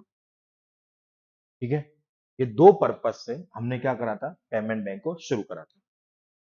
ठीक है, याद रखना, ये पेमेंट बैंक को शुरू करने का हम जो रिकमेंडेशन आया था ना, वो आया था नचिकेत मोर कमेटी की रिकमेंडेशन पे। कौन सी कमेटी? नचिकेत मोर कमेटी की रिकमेंडेशन पे आया था ये, ठीक है। नचिकेत मोर कमेटी की रिकमेंडेशन पे ये आया था। क्लियर हो गया? कौन सी? नचिकेत मोर कमेटी की रिकमेंडेशन पे ये पेमेंट बैंक की भारत में शुरुआत की गई। याद रखना, पेमेंट बैंक अगर आपको ओपन करना है तो सबसे पहले आपको 100 करोड़ का पेड अप कैपिटल चाहिए। क्या चाहिए? पेड अप कैपिटल चाहिए, ठीक है। कितना करोड़ का? 100 करोड़ का। दूसरा, ये आपको कत्ते ही पेमेंट बैंक क्या नहीं देगा? लोन नहीं देगा। क्या नहीं देगा? लोन नहीं देगा। यहां पे आप 2 लाख से ज्यादा का डिपॉजिट नहीं कर सकते, अप टू 2 लाख डिपॉजिट नहीं कर सकते, ठीक है। तीसरी बात, यह आपको कॉकरोच कार्ड नहीं देगा। क्या नहीं देगा? Cockroach card. कॉकरोच कार्ड मतलब क्रेडिट कार्ड भी नहीं देगा, ठीक है। क्लियर हुआ? और आपको सबसे इंपॉर्टेंट चीज पीएसएल, क्या बोलते हैं इसको? पीएसएल का मतलब होता है प्रायोरिटी सेक्टर लैंडिंग, ठीक है। प्रायोरिटी सेक्टर लैंडिंग जो है वो ये नहीं देगा। कौन नहीं देगा? प्रायोरिटी सेक्टर लैंडिंग ये पेमेंट बैंक नहीं देगा। तो एक सवाल ये आता है कि चलो हमको 100 करोड़ समझ में आ गया, हमको नचिकेत समझ में आ गया, लोन समझ में आ गया, 2 लाख का डिपॉजिट, क्रेडिट कार्ड भी समझ में आ गया, लेकिन ये पीएसएल क्या है? समझो ध्यान से। सबसे पहले प्रायोरिटी सेक्टर लैंडिंग का मतलब ये होता है कि जो जो कुछ सेक्टर होते हैं ना, वो हमारी इकोनॉमी के लिए क्या होता है? सबसे इंपॉर्टेंट होता है। क्या होते हैं भाई साहब? सबसे इंपॉर्टेंट होते हैं, इसीलिए हम इसको क्या दे रहे होते हैं भाई साहब? प्रायोरिटी दे रहे होते हैं। और प्रायोरिटी देके ये सेक्टर को हमको क्या देना होता है? लोन। अगर हमने इनको लोन दे दी प्रायोरिटी के बेस पे, तो इन सब का क्या हो जाएगा भाई साहब? डेवलपमेंट हो जाएगा कि नहीं हो जाएगा? आगे ना, जैसे मैं आपको 2-3 एग्जांपल दूंगा, याद भी करा दूंगा इसको, पीएसएल को। पीएसएल में टोटल 8 सेक्टर है। सेक्टर मतलब तो आपको पता ही होगा, क्षेत्र की बात कर रहा हूं मैं। जैसे agriculture sector, MSME sector, education sector, ऐसे ऐसे सेक्टर होते हैं। तो टोटल 8 सेक्टर पीएसएल में होते हैं। अगर इनका डेवलपमेंट नहीं हुआ, ये 8 का, तो समझ लो कि इकोनॉमी का डेवलपमेंट नहीं होगा। तो इसका मतलब कि 8 का डेवलपमेंट होना जरूरी है। ये 8 का डेवलपमेंट कैसे होगा, और ये 8 कौन से है? तो सबसे पहले याद रखो, हाउसिंग, ठीक है। दूसरा, रिन्यूएबल एनर्जी, ठीक है। Social infrastructure,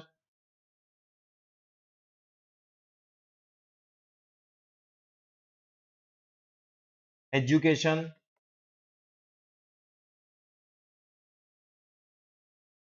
export credit,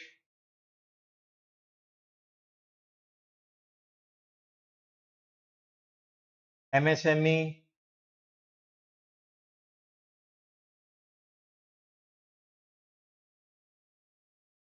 agriculture and other. हो गए 8 सेक्टर, गिन लो एक बार। ये 8 में क्या देना होगा? लोन। क्या देना होगा? लोन। समझना ध्यान से। देखो, पेड अप कैपिटल का मतलब क्या होता है? जैसे मान के चलो, फॉर एग्जांपल, आपको कोई बैंक खोलनी है, ठीक है। अब आपको कोई बैंक खोलनी है तो आपका पैसा होना चाहिए कि नहीं होना चाहिए? जैसे मान के चलो कि आपने बैंक खोली, क्या लगता है पहले दिन सब कस्टमर आ जाएंगे? नहीं। समझ में आ गया? आपको कुछ दिन तक सरवाइव करने के लिए क्या चाहिए? पैसा चाहिए। तो मिनिमम उतना अमाउंट आपके पास होना ही चाहिए जब आप कोई बैंक को शुरुआत करते हो, इसीलिए उसका नाम है पेड अप कैपिटल। इतना तो पेड आपके पास होना ही चाहिए कि आप सर्वाइव कर पाओ उतना टाइम, इसलिए उसको क्या बोलते हैं? पेड अप कैपिटल बोलते हैं। भाई समझ में आ गया? भाई क्लियर हुआ? कोई डाउट है तो पूछो। कोई भी डाउट है तो पूछो। आगे बढ़े? पक्का? तो भाई साहब, ये 8 जो सेक्टर है ना, ये 8 सेक्टर में क्या देना होंगे? लोन। अब एक बात बताओ, ये 8 सेक्टर में गवर्नमेंट तो लोन देगा नहीं, तो लोन देगा कौन? बैंक ही देंगे भाई साहब। बैंक ही देंगे तो बैंक के लिए कुछ रूल बनाए होंगे फिर। तो देखो, सबसे पहले शुरुआत करते हैं पब्लिक बैंक से। पब्लिक बैंक के लिए रूल ऐसा है कि अगर पब्लिक बैंक मान के चलो 100% लोन देता है तो कंपलसरी उसको 40% लोन प्रायोरिटी सेक्टर लैंडिंग, इसका मतलब कि ये 8 सेक्टर में देना पड़ेगा। ये जो 8 सेक्टर है कंपलसरी पब्लिक बैंक को 40% ये 8 सेक्टर में ही देना पड़ेगा। क्लियर हो गया? कंपलसरी है, ये याद रखना, अब भाग नहीं सकते इससे।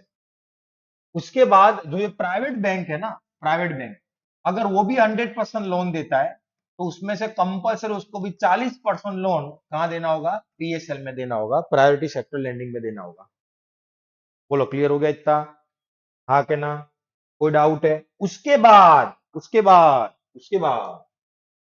फॉरेन बैंक कंपलसरी 40% इसको भी कहां देना होगा? पीएसएल में देना होगा। यानी अगर 100 रुपए लोन देता है फॉरेन बैंक तो 40 रुपए कंपलसरी कहां देना होगा? पीएसएल में देना होगा। क्या हो, सर दुख रही है? गई? ठीक है ना? हाँ, कोई दिक्कत तो नहीं है? ये तीनों समझ में आ गए? पीएसएल समझ में आ गया? ठीक है, कोई डाउट है? अब एक बात बता, ये भी लोन देता है, ये भी लोन देता है, ये भी लोन देता है, तो पीएसएल में तो लोन ही दी जाती है। तो एक बात बताओ, पेमेंट बैंक लोन देता है? इसके तो नेचर में लोन देना नहीं है, तो क्या लगता है पीएसएल देता होगा? नहीं देता होगा। इसीलिए मैंने यहाँ पे लिख दिया कि ये पीएसएल नहीं देगा, यानी ये प्रायोरिटी सेक्टर लैंडिंग में पेमेंट बैंक लोन नहीं देगा। क्यों नहीं देगा? भाई इसके नेचर में लोन देना नहीं है तो फिर लोन कहां से देगा? समझ में आ गया? नेचर में तो होना चाहिए लोन देने का। बस समझ में आ रहा है? हाँ क्या ना? इसीलिए मैं कोई भी डाउट यही क्लियर कर देता हूं जिससे आपको कोई डाउट ना हो, आपको टाइपिंग ना करनी पड़े छोटे छोटे। क्लियर हो गया? पेमेंट बैंक तक। अब देखो, अभी पेमेंट बैंक कितनी है? अभी पेमेंट बैंक 5 है। कितनी है? 5 है। जैसे सबसे पहले पेमेंट बैंक थी एयरटेल पेमेंट बैंक, ठीक है, फिर जियो पेमेंट बैंक, फिर इंडिया पोस्ट पेमेंट बैंक, फिर एनएसडीएल पेमेंट बैंक और फिनो पेमेंट बैंक। ये 5 पेमेंट बैंक है। पेटीएम पेमेंट बैंक का लाइसेंस आरबीआई ने कैंसिल कर दिया क्योंकि भाई हरकत करते पकड़े गए थे, कैंसिल कर दिया। फिर समझ में आया कि नहीं आया? ऑनलाइन में कोई डाउट हो तो पूछ सकते हो, ऑनलाइन में कोई भी डाउट हो तो पूछ सकते हो। कंटाला तो नहीं आ रहा? ऑनलाइन में कंटाला आ रहा है? कोई नहीं, चाय पी लो, जैसा तो क्या ही बोलोगे। हाँ तो थोड़ी ना कोई चाय पीना घर आऊंगा भाई। ठीक है, बोलो क्लियर? आगे बढ़े? ठीक है। उसके बाद होता है स्मॉल फाइनेंस बैंक। कौन सी होती है? स्मॉल फाइनेंस,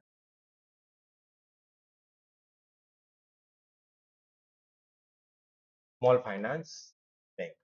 भाई कोई डाउट हो तो पूछ लेना, ऑनलाइन में जरा टाइपिंग करने की हिम्मत रखो थोड़ी सी, तुम तो जैसे गायब ही हो गए यार।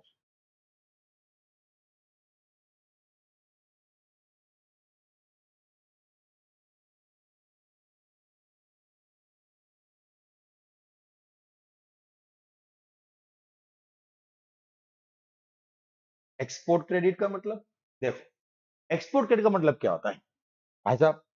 आपके पास बहुत अच्छे क्वालिटी का गेहूं आपने प्रोडक्शन करा है, लेकिन अब आपके पास इसको अमेरिका भेजना है, लेकिन अमेरिका भेजने के पैसे नहीं है आपके पास। तो एक्सपोर्ट करने के लिए मैं आपको उधार दूं, उसका नाम क्या हो गया? Export credit. और मैं तुमको क्या दूंगा? Export credit. नॉर्मल है। जैसे मान के चलो आप बहुत अच्छे एंटरप्रेन्योर हो और आपने क्या करा, वेफर बनाई है। बालाजी वेफर बनाता है, लेकिन आपने उसमें कुछ इंग्रेडिएंट मिक्स करे और बढ़िया सा अलग से कुछ वेफर बनाया। अब ये वेफर को आपको एक्सपोर्ट करना है कनाडा, अमेरिका, न्यूजीलैंड, ऑस्ट्रेलिया, कहीं भी और करना है। तो अब आपको एक्सपोर्ट करने का ना तो एक्सपीरियंस है ना आपका पैसा है, ठीक है? तो आपको क्या देगी बैंक? क्रेडिट देगी कि लो आप इसको एक्सपोर्ट करो। समझ गया? तो उसको क्या बोलते हैं? एक्सपोर्ट क्रेडिट बोलते हैं। क्लियर हुआ सबको? पार्थ क्लियर हो गया? पार्थिल, सॉरी पार्थ नहीं, पार्थिल क्लियर हो गया तेरे को?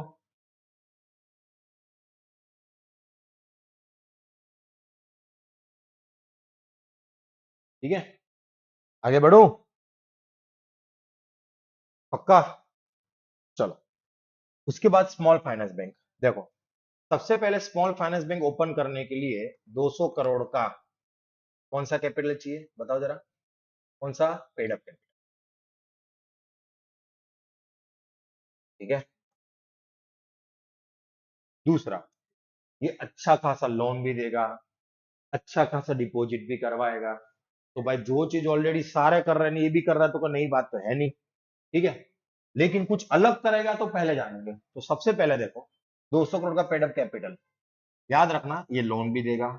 याद रखना, ये डिपॉजिट भी अच्छा खासा करवा देगा। ये कॉकरोच कार्ड भी दे देगा। ठीक है। लेकिन लेकिन यहां से शुरू, 25% जो ब्रांचेस है ना स्मॉल फाइनेंस बैंक की, वो एक एरिया में होनी चाहिए, जो एरिया का नाम है रूरल एरिया। बोलो, क्लियर हो गया? यानी 25% ब्रांचेस स्मॉल फाइनेंस बैंक की कंपलसरी रूरल एरिया में होनी चाहिए। ठीक है। उसके बाद कंपलसरी 60%, याद रखना, ये थोड़ा इंपॉर्टेंट है, 60% इसको पैसा पीएसएल में देना पड़ेगा। पीएसएल मतलब याद करो, ये वाला पीएसएल। सबको 40 40 40, भाई को 60, भाई को 60, भाई को 60। समझ में आ गया? भाई को कितना देना है? 60 देना। भाई क्लियर? ठीक है, आगे बढ़े। ठीक है। और अभी हमारे पास टोटल 12 स्मॉल फाइनेंस बैंक। कितनी? Total 12 small finance bank. जैसे आपने नाम भी सुनोगे, उज्जीवन स्मॉल फाइनेंस बैंक, फिर मान के चल लो उत्कर्ष, ठीक है, small finance bank, AU small finance bank, Sarvodaya small finance bank. ऐसी 12 स्मॉल फाइनेंस बैंक अभी है। फाइनेंस स्मॉल फाइनेंस बैंक, ऐसे 12 स्मॉल फाइनेंस बैंक अभी मार्केट में अवेलेबल है। समझ में आ गया? आगे ना, सबका काम यही है जो मैंने आपको यहाँ पे लिखवाया। सबका काम यही है। क्लियर हो गया? किसी को भी स्मॉल फाइनेंस बैंक में कोई डाउट हो तो आप पूछ सकते हो।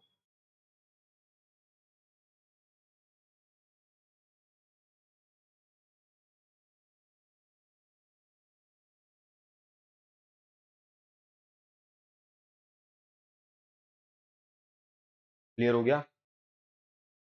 आके ना, कोई डाउट है स्मॉल फाइनेंस बैंक में तो बताओ, आगे बढ़ जाऊं? चलो, अब थोड़ा अलर्ट हो जाना। अब जो बैंक पढ़ाने वाला हूँ वो थोड़ा इंपॉर्टेंट है, जिसका नाम है RRB। क्या होगा उसका full form? Railway recruitment board के रीजनल रूरल बैंक। क्या होगा इसका full form? Regional rural bank. Regional rural bank. Regional rural bank. ठीक है। Regional rural bank. सबसे पहले देखो, ये जो आरआरबी होती है ना, पेड अप कैपिटल कितना चाहिए जरा बताओ? 500 करोड़।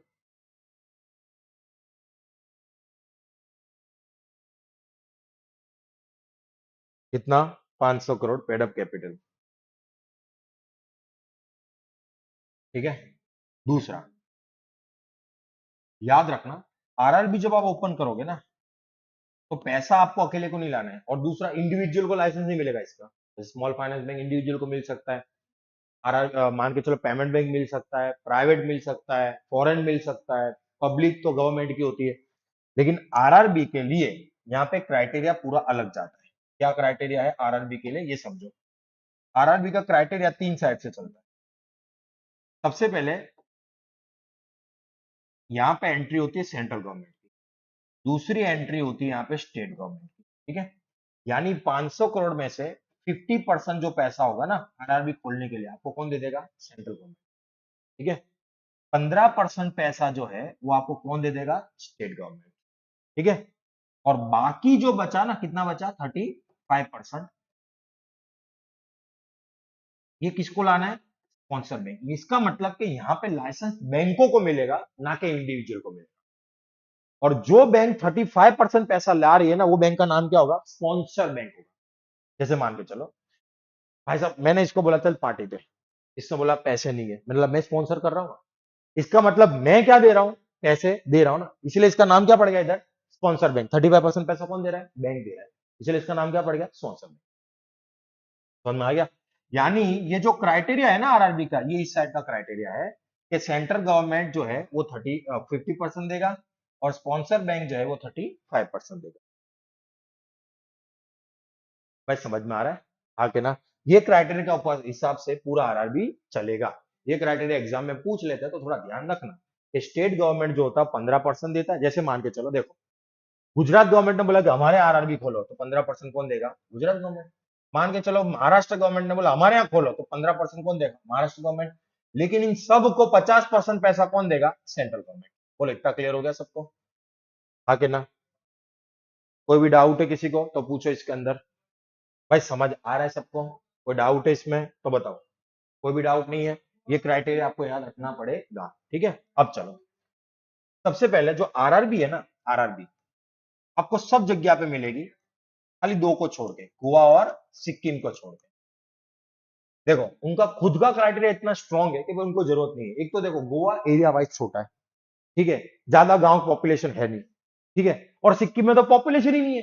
भाई 7 लाख पॉपुलेशन, अभी अभी के डेटा के हिसाब से कुछ 7.5 या 8 लाख पॉपुलेशन है। अब भाई साहब 8 लाख पॉपुलेशन में गवर्नमेंट 15% पैसा थोड़ी फंसवाएगा। इसीलिए आपको हर जगह पे आरआरबी मिलेगी, कहां नहीं मिलेगी, गोवा और सिक्किम में नहीं मिलेगी, ठीक है। हमारे यहाँ पे कंसेप्ट चल गया जिसका नाम है वन स्टेट वन आरआरबी। इसका मतलब कि हमारे यहाँ पे अभी 28 आरआरबी बची है। ये 43 थी 1 मई 2025, फर्स्ट में 2025, फर्स्ट में 2025 में हमने ये क्राइटेरिया ला दिया कि एक स्टेट एक आरआरबी होगी। जैसे गुजरात में पहले 2 आरआरबी थी, ठीक है, सौराष्ट्र ग्रामीण बैंक और बड़ौदा ग्रामीण बैंक। हम दोनों हमने इसको क्या कर दिया, मर्ज कर दिया और गुजरात ग्रामीण बैंक बना दी। जैसे राजस्थान में कितनी भी ग्रामीण बैंक थी बंद कर दी, सबको एक कर दिया, राजस्थान ग्रामीण बैंक। यूपी में जितनी भी ग्रामीण बैंक थी सबको हटा दिया और क्या बना दिया, यूपी ग्रामीण बैंक। समझ में आ गया, आके ना। भाई क्लियर हो रहा है। तो अभी हमारे पास कितनी आरआरबी बच गई है, 28। सबसे ज्यादा स्पॉन्सर बैंक अगर कोई बैंक की है तो वो बैंक कौन सी होगी, एसबीआई। यानी हाईएस्ट स्पॉन्सर बैंक इसी की है। यानी हाईएस्ट स्पॉन्सर बैंक आरआरबी का कौन बना है, एसबीआई बना है। भाई समझ में आ रहा है, हाँ के ना, क्लियर। आरआरबी जो है ना, वो अपने टोटल लोन का 75% पैसा कहां देना है, बताओ जरा, कहां देगा, कहां देगा, पीएसएल में देगा। कितना, 75%।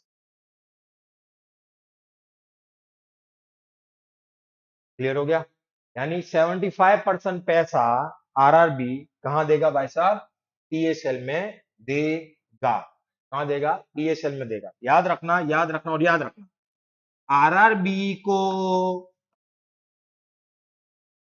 सुपरविजन करेगा, दिमाग में लगा देना, नाबार्ड। अब सुपरविजन और रेगुलेशन अलग चीज है, ठीक है। जैसे मान के चल लो कि तुम्हारे को किसी के साथ घूमते हुए तुम्हारे पड़ोसी ने देख लिया, कुछ बोला नहीं, जाके तुम्हारे बाप को बोल दिया, तुम्हारे बाप ने धो दिया तुमको, तो बाप रेगुलेटर हो गया, बाजू वाला सुपरविजन करता हो गया, सुपरवाइजर हो गया ना। भाई हाँ के ना। तो याद रखना आरआरबी का सुपरवाइजर कौन है भाई साहब, NABARD, national bank for agriculture and rural development. मैं इसका फुल फॉर्म भी लिख देता हूं इधर, national bank for agriculture and rural development. भाई समझ आ रहा है सबको, ऑनलाइन में जरा मैसेज करो तो, ये सो गए,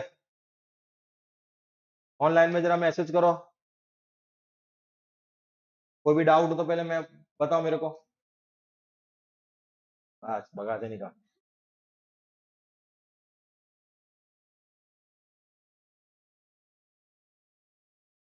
टेम्परेचर बता दूं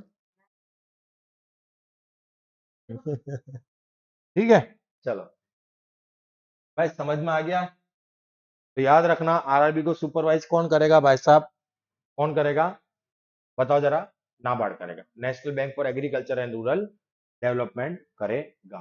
ठीक है, याद रखना आरआरबी जो बना है ना, वो एक कमेटी की रिकमेंडेशन पे बना है, जो कमेटी का नाम था नरसिम्हन कमेटी। क्या नाम था इसका, नरसिम्हन कमेटी।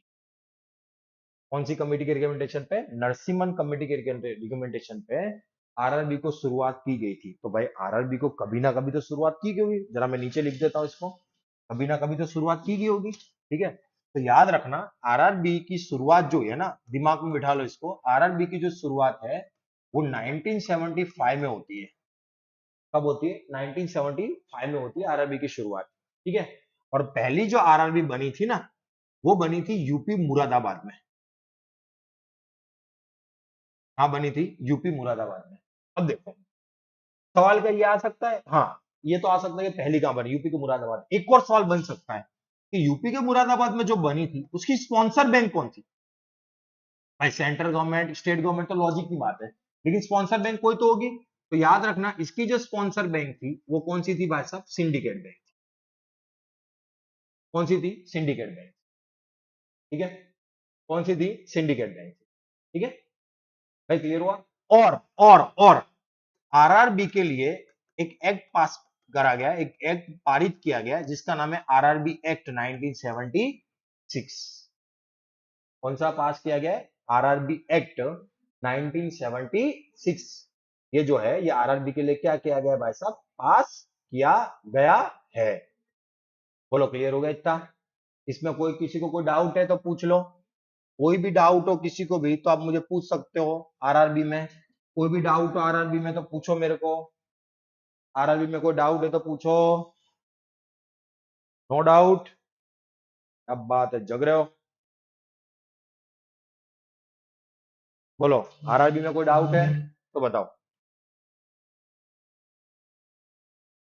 कोई डाउट है तो बताओ। चलो मैं आरआरबी का फोटो बताता हूँ, थोड़ा तुम भी, थोड़ा दिमाग तुम्हारा वहां से हटे। ठीक है,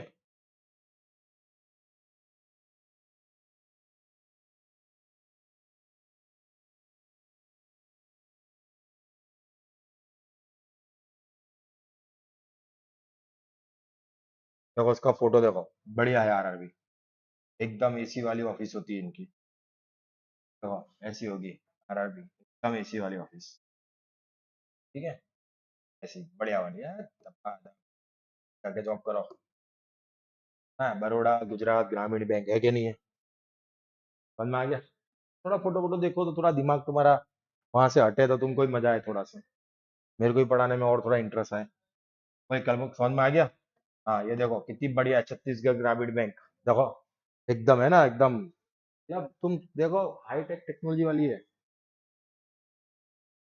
भाई समझ आया नहीं आया, ठीक है, चलो आगे बढ़े। कोई डाउट है तो पूछो। क्लियर, चलो आगे, हो गया, हो गया क्लियर।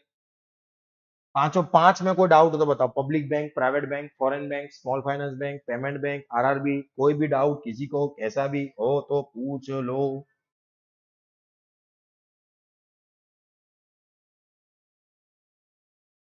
ठीक है, एक लास्ट बैंक पढ़ाता हूँ जो हो सकता है आपने कहीं ना पढ़ी हो, लेकिन ये हो सकता है पूछ लें, जिसका नाम है बेड बैंक। क्या नाम है, बेड बैंक। क्या नाम है, बेड बैंक। ठीक है, बेड बैंक, इसका एक और नाम है, लॉजिक समझाऊंगा थोड़ा ध्यान रखना। Assets reconstruction company. ठीक है, ठीक है, एसेट्स रिकंस्ट्रक्शन कंपनी। लॉजिक थोड़ा समझाता हूँ, थोड़ा लॉजिक समझना पड़ेगा, थोड़ा फोकस होना पड़ेगा, अगर सो रहे हो तो थोड़ा उठ जाओ। ठीक है, देखो मान के चलो कोई भी बैंक मान लो ए नाम की, चलो एसबीआई लेते थोड़ा, एसबीआई बैंक है। हर बैंक क्या देता है, लोन। क्या 100% लोन वापस आ जाता है, 100% लोन वापस आया नहीं, कुछ लोन वापस आता कुछ नहीं आता। तो मान के चलो अगर आप लोग, आप जो भी आप बैठे हो, आप 10 लाख का लोन लेके आए एसबीआई पास से, और आपने 3 महीने तक, कितने महीने तक, 3 महीने तक इंस्टॉलमेंट नहीं भरे, क्या नहीं भरे भाई साहब, इंस्टॉलमेंट नहीं भरे 3 महीने तक, तो 3 महीने बाद क्या होगा कि ये जो पूरा का पूरा जो ये 10 लाख रुपए है ना, ये एक चीज बन जाएगा जिसका नाम है नॉन परफॉर्मिंग एसेट्स। अब इसका नाम ये क्यों पड़ा, पहले ये भी समझो, ठीक है। मैं यहाँ पे नीचे लिखता हूं, इसका नाम ये क्यों पड़ा ये समझो पहले। ऐसा हुआ क्या था, समझा ध्यान से, कि 10 लाख रुपए जो एसबीआई पास थे ना, वो एसबीआई की क्या है, संपत्ति है, एसेट्स है वो। और एसबीआई चाहता है कि मेरी वो एसेट्स क्या करे, परफॉर्म करे। परफॉर्म करे मतलब अगर आपको लोन दिए ना तो मुझे इंटरेस्ट वापस है, और मेरी लोन भी वापस, मेरा परफॉर्म करे। लेकिन आपने लोन वापस नहीं करी, इसीलिए वो नोन लगा दिया आगे। इसका मतलब ऐसी संपत्ति जो परफॉर्म नहीं कर रही है। बोलो क्लियर होगा इतना। अब देखो ध्यान से, ऐसी संपत्ति है जो परफॉर्म नहीं कर रही है, समझो ध्यान से। तो भाई साहब आप 10 लाख रुपए लेके आए, वो तो एसबीआई के लिए क्या बन गई, एनपीए बन गई, कि जो पैसा रिटर्न आ नहीं रहा है 90 दिन में, ना तो इंस्टॉलमेंट रिटर्न आया, तो ये एनपीए बन गया कि नहीं बन गया सबके लिए। हाँ। अब ऐसे तो लगभग हजारों कस्टमर होंगे जो लोन वापस करने नहीं आए। तो एसबीआई जब अपनी बैलेंस शीट बनाता होगा, तो बैलेंस शीट में तो दिखेगा ना कि भाई ए नाम का बंदा 10 लाख की लोन लेके वापस नहीं आया, डी नाम का बंदा 10 लाख की लोन लेके वापस नहीं आया, तो उसकी तो बैलेंस शीट कितनी खराब दिखती होगी।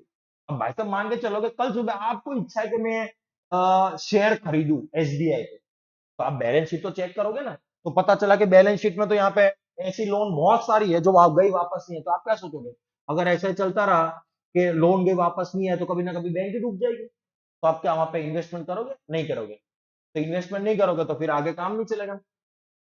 तो यहाँ पे एक और रास्ता निकाला हमारी गवर्नमेंट ने। क्या रास्ता निकाला, हमारी गवर्नमेंट ने एक बैंक बनाने का सोचा, जिसका नाम क्या है, बेड बैंक। अब ये बेड बैंक क्या करेगी, सुनना ध्यान से।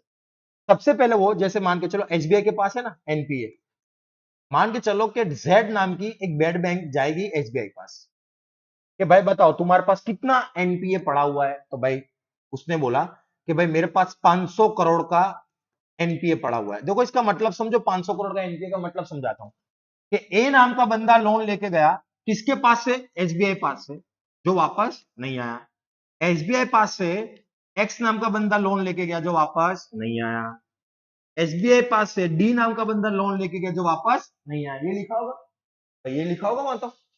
अब भाई साहब जेड नाम की बैंक गई किसके पास, एसबीआई पास, कि तू एक काम कर, जो ये एनपी है ना, तू मेरे नाम पे लिख दे। इसका मतलब क्या होता है कि तूने जो यहाँ पे लिखा है ना कि एसबीआई पास से ए नाम का बंदा लोन लेके गया, कितने लाख की, 10 लाख की, जो वापस नहीं आया, तो एक काम कर, एसबीआई हटा के तू जेड लिख दे, यानी जेड के पास से ए लोन लेके गया, ये साबित हो जाएगा। और मैं तेरे को जो 500 करोड़ का तेरा एनपी है ना, उसके सामने मैं तेरे को खाली 300 करोड़ दे देता हूं। कितने करोड़ देता हूं, 300 करोड़। अब देखो यहाँ पे सब में है, एसबीआई हट के क्या आ जाएगा, जेड जेड जेड आ जाएगा।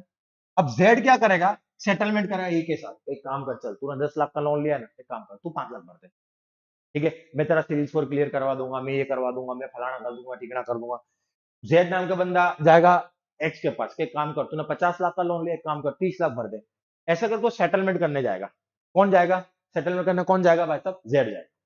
हो सकता है कि सेटलमेंट करते करते जेड को 400 करोड़ मिल जाए, लेकिन ये भी हो सकता है कि सेटलमेंट करते करते जेड नाम के बंदे को 30 करोड़ भी ना मिले। तो ये तो भाई रिस्क है ना, इसीलिए वो एसबीआई को कितने देगा, 300 करोड़ देगा कि 200 करोड़ देगा, ठीक है। अब एसबीआई क्या सोचेगा, ना मामा करता काना मामा अच्छे भाई, अगर 500 करोड़ जाए उससे अच्छा 200 करोड़ ही चले जाए, 300 करोड़ तो रिटर्न आ रहा है कि नहीं आ रहा है। तो एसबीआई क्या करेगा, जेड नाम की बैंक को पूरा एनपीए बेच देगा। बेचने का मतलब मैंने बताया वही, एसबीआई हटा के क्या लिख दो, जेड, एसबीआई हटा के क्या लिख दो, जेड, एसबीआई हटा के क्या लिख दो, Z। तो ऐसी बैंकों को जो एनपीए खरीदता है उसको हम लोग क्या बोलते हैं, क्या बोलते हैं, बेड बैंक। सुनो, इसका एक और नाम बताया था मैंने, एसेट्स रिकंस्ट्रक्शन कंपनी। यानी देखो, जो जो एसेट, जो संपत्ति खत्म हो चुके हैं, वापस से जेड नाम का बंदा उसको खड़ी करेगा, क्या करेगा, सेटलमेंट करेगा। मैंने कहा बोला, हो सकता है कि 300 करोड़ के सामने उसको 400 करोड़ मिल जाए, या तो हो सकता है कितने मिल जाए, 30 करोड़ भी ना मिले। तो वो 300 करोड़ जो उसने खरीदे ना, या तो जो 500 करोड़ जो चले गए एसबीआई के, उसके सामने एटलीस्ट वो 400 करोड़ लेके तो आ रहा है वापस। इसलिए इसका नाम क्या पड़ गया, एसेट्स रिकंस्ट्रक्शन कंपनी। समझ में आ गया। कोई भी डाउट हो इसमें तो 1% भी पूछो, 1% भी डाउट है किसी को तो पूछो।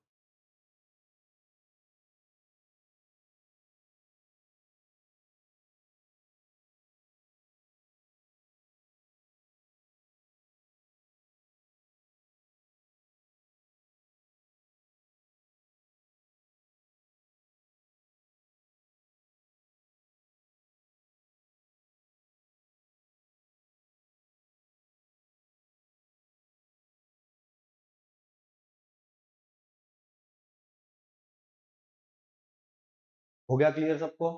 बेड बैंक में किसी को भी 1% डाउट हो तो पूछ लो।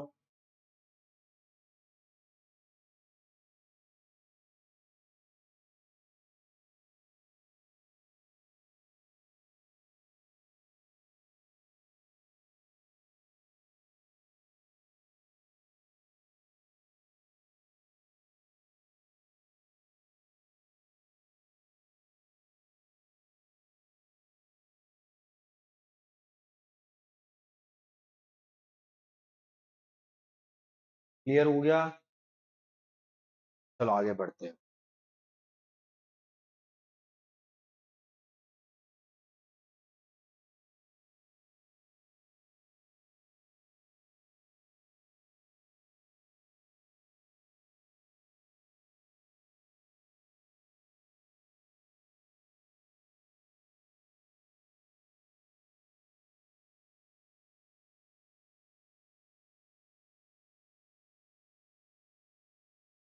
ठीक है, चलो आगे आगे बढ़ते हैं। एक लास्ट टॉपिक शुरू करते हैं आज का। टाइप्स ऑफ एटीएम शुरू करते हैं, चलो। छोटा टॉपिक है लेकिन मजेदार टॉपिक है। Types of ATM. एटीएम का फुल फॉर्म क्या होता है? All time money. गंजेली Tarak Mehta. Automated teller machine. ठीक है, अब इससे ही बहुत सारे टाइप समझना ध्यान से। सबसे पहले होता है ब्राउन एटीएम। क्या होता है ब्राउन एटीएम? इसके बाद होता है व्हाइट लेबल एटीएम। इसके बाद होता है ऑन साइड एटीएम। ठीक है, मैं पूरा लिख देता हूँ। साइड एटीएम के बाद ऑफ साइड एटीएम। ठीक है, उसके बाद on side ATM, of side ATM, उसके बाद यहाँ पे आगे ऑरेंज एटीएम।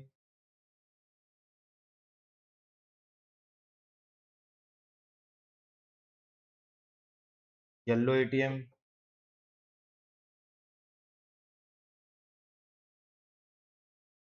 Pink ATM. और ग्रीन एटीएम। इतने एटीएम हमको पढ़ने हैं, ऐसे नहीं कर सीधे लिख हड़ंग लख। तो आ रीते લખવા તું હું સમજાઈશ તો તું શું લખીશ નીચે? સાચું લખીશ? એ રીતે ના લખાય. હે नहीं समझ जैसे आज नानू नानू જ છે. ठीक है, चलो। ब्राउन एटीएम क्या होता है देखो। अभी मैंने आपको टाइप्स ऑफ बैंक समझाई। जितनी बैंक समझाए ना उसका तुमको एटीएम दिखे ना तो समझ लेने का वो एटीएम कौन सा है, ब्राउन एटीएम। भाई समझ में आ गया? भाई समझ में आ गया? जितनी आपको अभी टाइप्स ऑफ बैंक पढ़ाई ना मैंने उन सब के अगर आपको एटीएम दिख जाए तो इसका मतलब वो एटीएम कौन से होंगे? कौन से होंगे? ब्राउन एटीएम होंगे। समझ में आ गया? कौन से एटीएम होंगे भाई साहब? ब्राउन एटीएम होंगे कि नहीं होंगे? ठीक है, कौन से एटीएम होंगे भाई साहब? ब्राउन एटीएम होंगे। ठीक है, अब उसके बाद होता है अगर कोई नॉन बैंकिंग फाइनेंशियल कंपनी का कोई एटीएम होता है, नॉन बैंकिंग फाइनेंशियल कोई कंपनी का एटीएम होता है तो वो एटीएम को हम लोग क्या बोलते हैं? White ATM. क्या बोलते हैं इसको हम लोग? White ATM. ठीक है, अब आप बोलोगे सर एक बात बताओ ये नॉन बैंक और नॉन बैंक क्या होता है? अभी समझाते हैं तुमको नॉन बैंक और बैंक का। कौन सा कॉन्सेप्ट है जो अपने को नहीं समझ में आएगा? आ जाओ इधर। बैंक और एनबीएफसी जो हम लोग जनरली है ना शॉर्ट फॉर्म ही बोलते हैं इसका, NBFC non banking financial company. एक आधा एग्जांपल दे दो एनबीएफसी का। बजाज फाइनेंस का नाम सुना है? हाँ। मुथूट फाइनेंस का नाम सुना है? घर में पड़ा है फिर सोना फिर कहा है का रोना, मनुपुरम गोल्ड लोन। ये सब कौन सी है? एनबीएफसी है सब। ठीक है, अब देखो इन दोनों में क्या डिफरेंस है। सबसे पहले इसका फुल फॉर्म में क्या था याद करो, नॉन बैंकिंग। यानी इसका मतलब कि बैंक के सारे काम तो नहीं करता होगा तभी तो आगे नॉन है, वरना बैंक ही ना देता डायरेक्ट। ठीक है, तो देखो बैंक क्या करता है। सबसे पहले आपको पता है करंट अकाउंट खोलता है, सेविंग अकाउंट खोलता है, चेकबुक इश्यू करता है। ठीक है, गोल्ड लोन देता है, हाउस लोन देता है। देता कि नहीं देता है? हाँ। ठीक है, हाउस लोन देता है। उसके बाद मान के चल लो कार लोन देता है नहीं देता है? हाँ। उसके बाद म्यूचुअल फंड की फैसिलिटी देता है। उसके बाद इंश्योरेंस की फैसिलिटी देता है। ये सब काम करता है कि नहीं करता है बैंक? बताओ जरा, हाँ कि ना? इसका मतलब के ये सारे काम ये तो नहीं करता होगा, तभी तो आगे क्या लगा दिया, नॉन। बोल, इतना क्लियर हुआ पहले तो इसमें क्या अलग होता है? देखो, बैंक के वो सारे काम नॉन बैंकिंग फाइनेंशियल कंपनी कर ही सकती है, लेकिन तीन को छोड़ के। कभी भी करंट अकाउंट, सेविंग अकाउंट और चेकबुक, ये तीन काम जो है ना, याद रखना, ये तीनों काम कभी भी एनबीएफसी नहीं कर पाते बैंक के। बाकी बैंक के सारे काम कौन कर सकता है? एनबीएफसी कर सकता है। जैसे एक एक करके सारे एग्जांपल देता हूं, ये तीन को छोड़ के, ये तीन जो मैंने आपको बताया, करंट अकाउंट, सेविंग अकाउंट और चेकबुक। गोल्ड लोन, हाँ भाई, गोल्ड लोन एसबीआई भी देता है, लेकिन गोल्ड लोन याद करो, मनुपुरम गोल्ड लोन है, Muthoot finance gold loan, Muthoot finance है, समझ में आ रहा है? जैसे हाउस लोन, तो हाउस लोन भाई एसबीआई भी देता है। फिर ये आईएफसी नाम की कोई कंपनी है नॉन बैंक, वो भी हाउस लोन देती है, देती कि नहीं देती है? जैसे कार लोन, तो भाई भूजन ऑटो फाइनेंस, वो भी कार लोन देता है और एसबीआई भी कार लोन देता है। मैं समझ में आ गया? जैसे म्यूचुअल फंड, तो SBI mutual fund, HDFC mutual fund, वो भी देता है। लेकिन शेर खान म्यूचुअल फंड, तो शेर खान म्यूचुअल फंड, शेर खान थोड़ी कोई बैंक है, वो भी देता है। Insurance, SBI insurance, HDFC insurance, ICICI insurance, लेकिन सामने रिलायंस इंश्योरेंस भी तो है।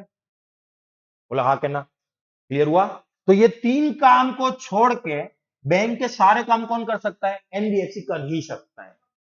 भाई समझ में आया? जैसे पर्सनल लोन बजाज फाइनेंस नहीं देता, पर्सनल लोन देता कि नहीं देता? तो बजाज फाइनेंस बैंक है, भाई समझ में आया? वो भी एनबीएफसी है। लेकिन ये तीन को छोड़ के वो सब काम करेगा, बस ये तीन काम नहीं करेगा। भाई समझ में आ गया?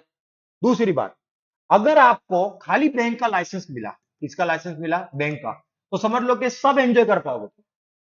एक बैंक के लाइसेंस पे सब एंजॉय करो। बैंक का लाइसेंस मिला, करंट अकाउंट अकाउंट खोल दो, गोल्ड लोन दे दो, हाउस लोन दे दो, कार लोन दे दो, म्यूचुअल फंड दे दो, इंश्योरेंस, सब कर पाओगे। लेकिन अगर आपको किसका लाइसेंस मिला? एनबीएफसी का, तो हर चीज के लिए अलग अलग क्या लेना पड़ेगा? लाइसेंस। हर चीज के लिए अलग अलग। ये तीन का तो मिलेगा ही नहीं कभी भी। लेकिन अगर म्यूचुअल फंड का, मतलब मान के चलो गोल्ड लोन का तो अलग लाइसेंस, हाउस लोन का अलग लाइसेंस, कार लोन का अलग लाइसेंस, म्यूचुअल फंड का अलग लाइसेंस, इंश्योरेंस का अलग लाइसेंस। भाई समझ में आ गया? याद रखो, बैंक को रेगुलेट कौन करेगा? आरबीआई। कौन करेगा? आरबीआई। लेकिन एनबीएफसी को रेगुलेट कौन करेगा? जो हरकत करता है उसके हिसाब से रेगुलेट होता है। जैसे अगर वो मुथूट मान के चलो कि गोल्ड लोन देता है, तो उसको रेगुलेट कौन करेगा? आरबीआई। बोलो, करेगा कि नहीं करेगा? लेकिन मान के चलो कि वो म्यूचुअल फंड देता है, क्या देता है? तो उसको म्यूचुअल फंड में कौन रेगुलेट करेगा? Security exchange board of India. वो क्या देता है? इंश्योरेंस। तो इंश्योरेंस में इसको रेगुलेट, अगर कोई इंश्योरेंस कंपनी है तो उसको रेगुलेट कौन करेगा? IRDA, insurance regulatory development authority of India, ये इसको रेगुलेट करेगा। समझ में आ गया? यानी नॉन बैंकिंग फाइनेंशियल कंपनी को अलग अलग अलग अलग लोग क्या करते हैं? रेगुलेट करते हैं, अगर वो अलग अलग धंधे करता है तो। बाकी बैंक को तो रेगुलेट कौन करेगा? कौन करेगा? बोलो, डाउट क्लियर? किसी को 1% का डाउट हो तो पूछ सकते हो।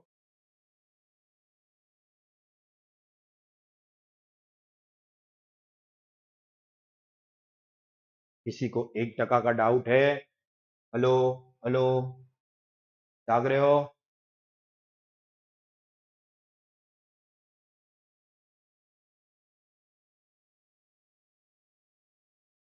जाग रहे हो?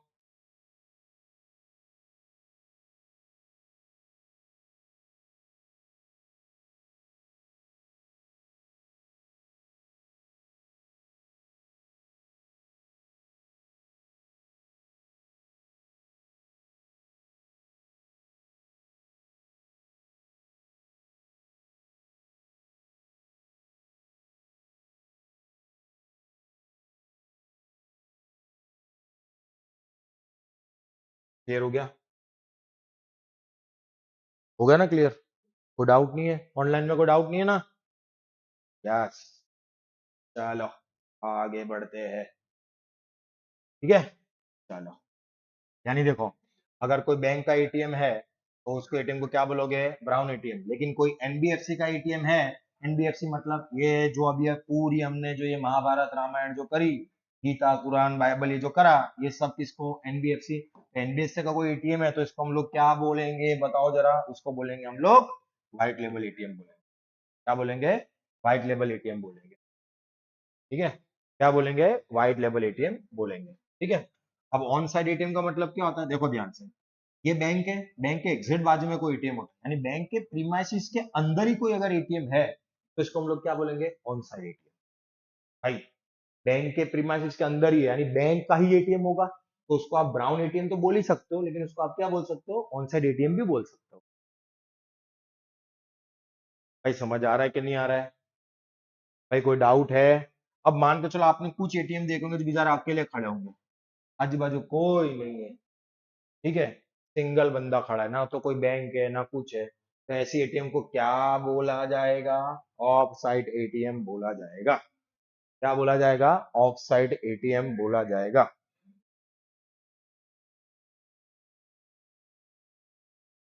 क्या बोला जाएगा, ऑफ साइड एटीएम बोला जाएगा। क्या बोला जाएगा, ऑफ साइड एटीएम बोला जाएगा। कोई डाउट है तो पूछ लेना।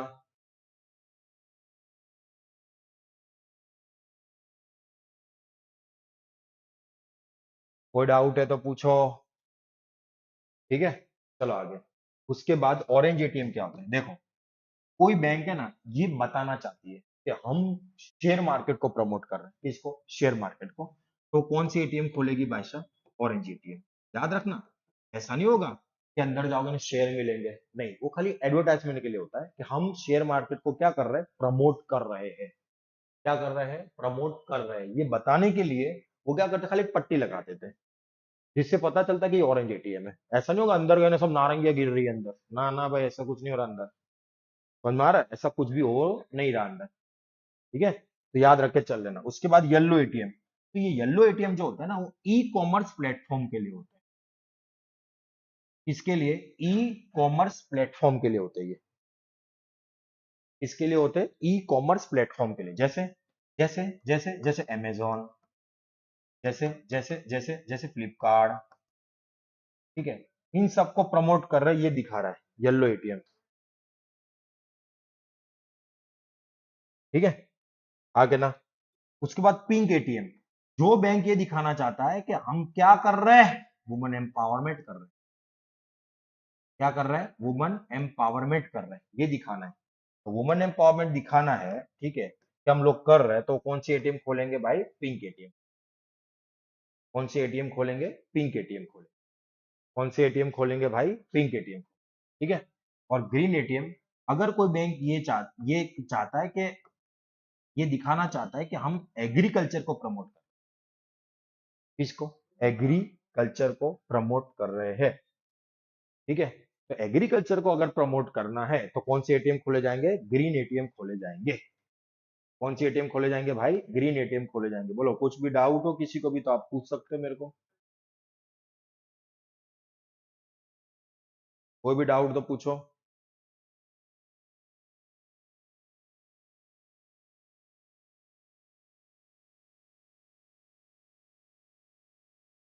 कोई भी डाउट तो पूछो पहले।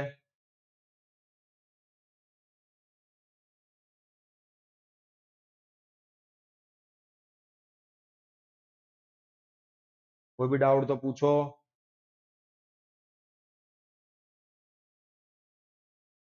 आगे बढ़े, चलो।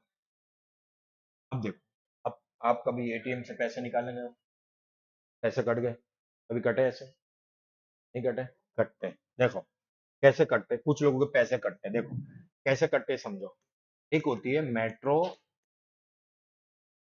सिटी, ठीक है, और एक होती है नॉन मेट्रोपॉलिटन सिटी।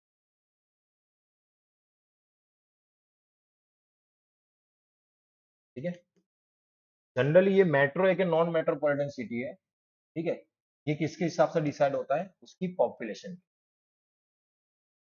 ठीक है, अभी जनरली मेजर देखने जाओगे ना तो 9 मेट्रोपॉलिटन सिटी है, कितने, 9। बाकी सब किस में आते हैं, नॉन मेट्रोपॉलिटन सिटी। ठीक है, जैसे अहमदाबाद हो गया, दिल्ली हो गया, मुंबई हो गया, ये सब मेट्रोपॉलिटन सिटी में, ठीक है। मान के चलो आपका मेट्रोपॉलिटन सिटी में आपका अकाउंट है, मैं मान लेता हूँ एसबीआई में, ठीक है। और एग्जाम्पल के तौर पे अहमदाबाद में आपका एसबीआई की ब्रांच में आपका अकाउंट है, कोई भी ब्रांच में, तो एसबीआई के सारे एटीएम आपके लिए बन गए ऑन एटीएम, ठीक है। और एसबीआई के अलावा जितने एटीएम है वो सब आपके लिए क्या बन गए, अदर एटीएम। क्या बन गए, अदर एटीएम। क्या बन गए, अदर एटीएम, ठीक है। अब मान के चलो कि इसमें से कोई बंदा ऐसा है जो फॉर एग्जाम्पल मान के चलो दाहोद का, कहाँ का है भाई साहब, दाहोद का है। अब दाहोद तो मेट्रोपॉलिटन सिटी नहीं है, लेकिन वहां पे उसका एचडीएफसी में अकाउंट है, तो एचडीएफसी के जितने भी एटीएम होंगे ना वहां पे, वो उसके लिए क्या बन गए भाई साहब, ओन एटीएम। और एचडीएफसी के अलावा जितने एटीएम है वो सब क्या बन गए उसके लिए, अदर एटीएम। क्या बन गए भाई साहब, अदर एटीएम। क्लियर हो गया। अब पहले बात करते हैं हम लोग मेट्रोपॉलिटन सिटी में।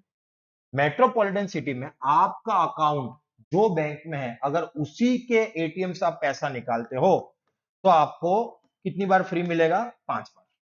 कितनी बार, 5 बार। कितनी बार, 5 बार। और अदर कोई एटीएम से पैसा निकालोगे तो कितनी बार फ्री मिलेगा आपको, 3 बार। यानी अगर आपका अकाउंट कौन सी बैंक में, एसबीआई में, तो एसबीआई में आप 5 बार फ्री निकाल सकते हो और अदर में कितनी बार, 3 बार फ्री निकाल सकते हो। अगर इससे ऊपर गया तो 20 रुपीज प्लस 18% क्या लग जाएगा आपके ऊपर, जीएसटी। यानी आपको लगभग 23 रुपीज, 22.78 के ऐसा कुछ होता है, लेकिन लगभग 23 रुपीज आपका क्या कटेगा, चार्ज कट जाएगा। भाई क्या कट जाएगा आपका, चार्ज कट जाएगा। क्या कट जाएगा, चार्ज कट जाएगा, ठीक है। अब चलते हैं नॉन मेट्रोपॉलिटन सिटी में। यहाँ क्या हालत है, अगर नॉन मेट्रोपॉलिटन सिटी में आपका ही एटीएम, जैसे एचडीएफसी में आपका अकाउंट है और एचडीएफसी के एटीएम में जाते हो, तो यहाँ पे बैंक टू बैंक वरी करता है। ऐसा मान के चलो, बैंक टू बैंक वरी का मतलब बताता हूँ। बैंक टू बैंक वरी का मतलब ये होता है कि अगर आप एसबीआई में आपका अकाउंट है, तो हो सकता है एचडीएफसी वाला, एसबीआई वाला आपको 500 बार फ्री दे दे। हो सकता है कि एक्सिस बैंक में आपका अकाउंट हो तो एक्सिस बैंक वाला आपको 50 बार फ्री दे दे। हो सकता है कि आपका आईसीआईसीआई में अकाउंट हो तो हो सकता है आईसीआईसीआई वाला आपको 10 बार फ्री देते। बैंक टू बैंक वरी का मतलब ये होता है कि बैंक डिसाइड करता है कि हम कितनी बार फ्री देंगे, कितनी बार नहीं देंगे। समझ में आ गया तुम्हारे को, तो यहाँ पे बैंक टू बैंक वरी करता है खुद के एटीएम में, नॉन मेट्रोपॉलिटन सिटी में। और अगर अदर कोई एटीएम में जाओगे तो यहाँ पे कितनी बार फ्री मिलेगा आपको, 5 बार। और अगर मान के चलो इनके लिमिट के ऊपर जाओगे तो यहाँ पे भी 20 रुपीज प्लस 18% क्या कटेगा आपका, जीएसटी। क्या कटेगा, जीएसटी। यानी अप्रोक्सीमेटली 23 रुपए यहाँ भी क्या कटेगा आपका, चार्ज कटेगा। भाई समझ में आ गया सबको। भाई किसी को कोई डाउट है तो पूछो इसमें, किसी को कोई भी डाउट, कैसा भी डाउट हो तो आप मुझे पूछ सकते हो। मैं सबको 2 या 3 मिनट का टाइम दे रहा हूं, जो मैंने आज पढ़ाया उसमें कोई भी डाउट हो, टाइप्स ऑफ बैंक में हो, आरबीआई के मॉनेटरी पॉलिसी में हो, के टाइप्स ऑफ एटीएम में हो, तो आप मुझे पूछ सकते हो। हम्म? हिटाची, हिटाची बैंक सुनी तूने आज तक? हाँ तो कौन सा एटीएम होगा, कौन सा होगा, बता। व्हाइट लेबल, फोटो दिखाता हूँ तेरे को, रुको। फोटो दिखा देता हूँ, रुको।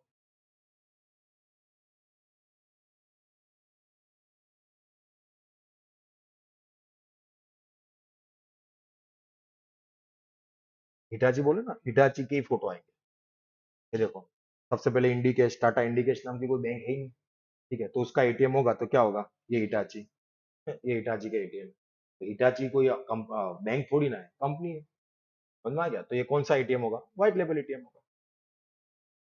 भाई समझ में आया, कोई डाउट है तो बताओ, कोई भी डाउट तो पूछ लो। टाटा इंडिकेश नाम की कोई बैंक सुनी है ही नहीं। समझ में आ गया, कोई भी डाउट है तो पूछो। नहीं है, ठीक है, चलो मिलते हैं नेक्स्ट लेक्चर में, ठीक है। All the best.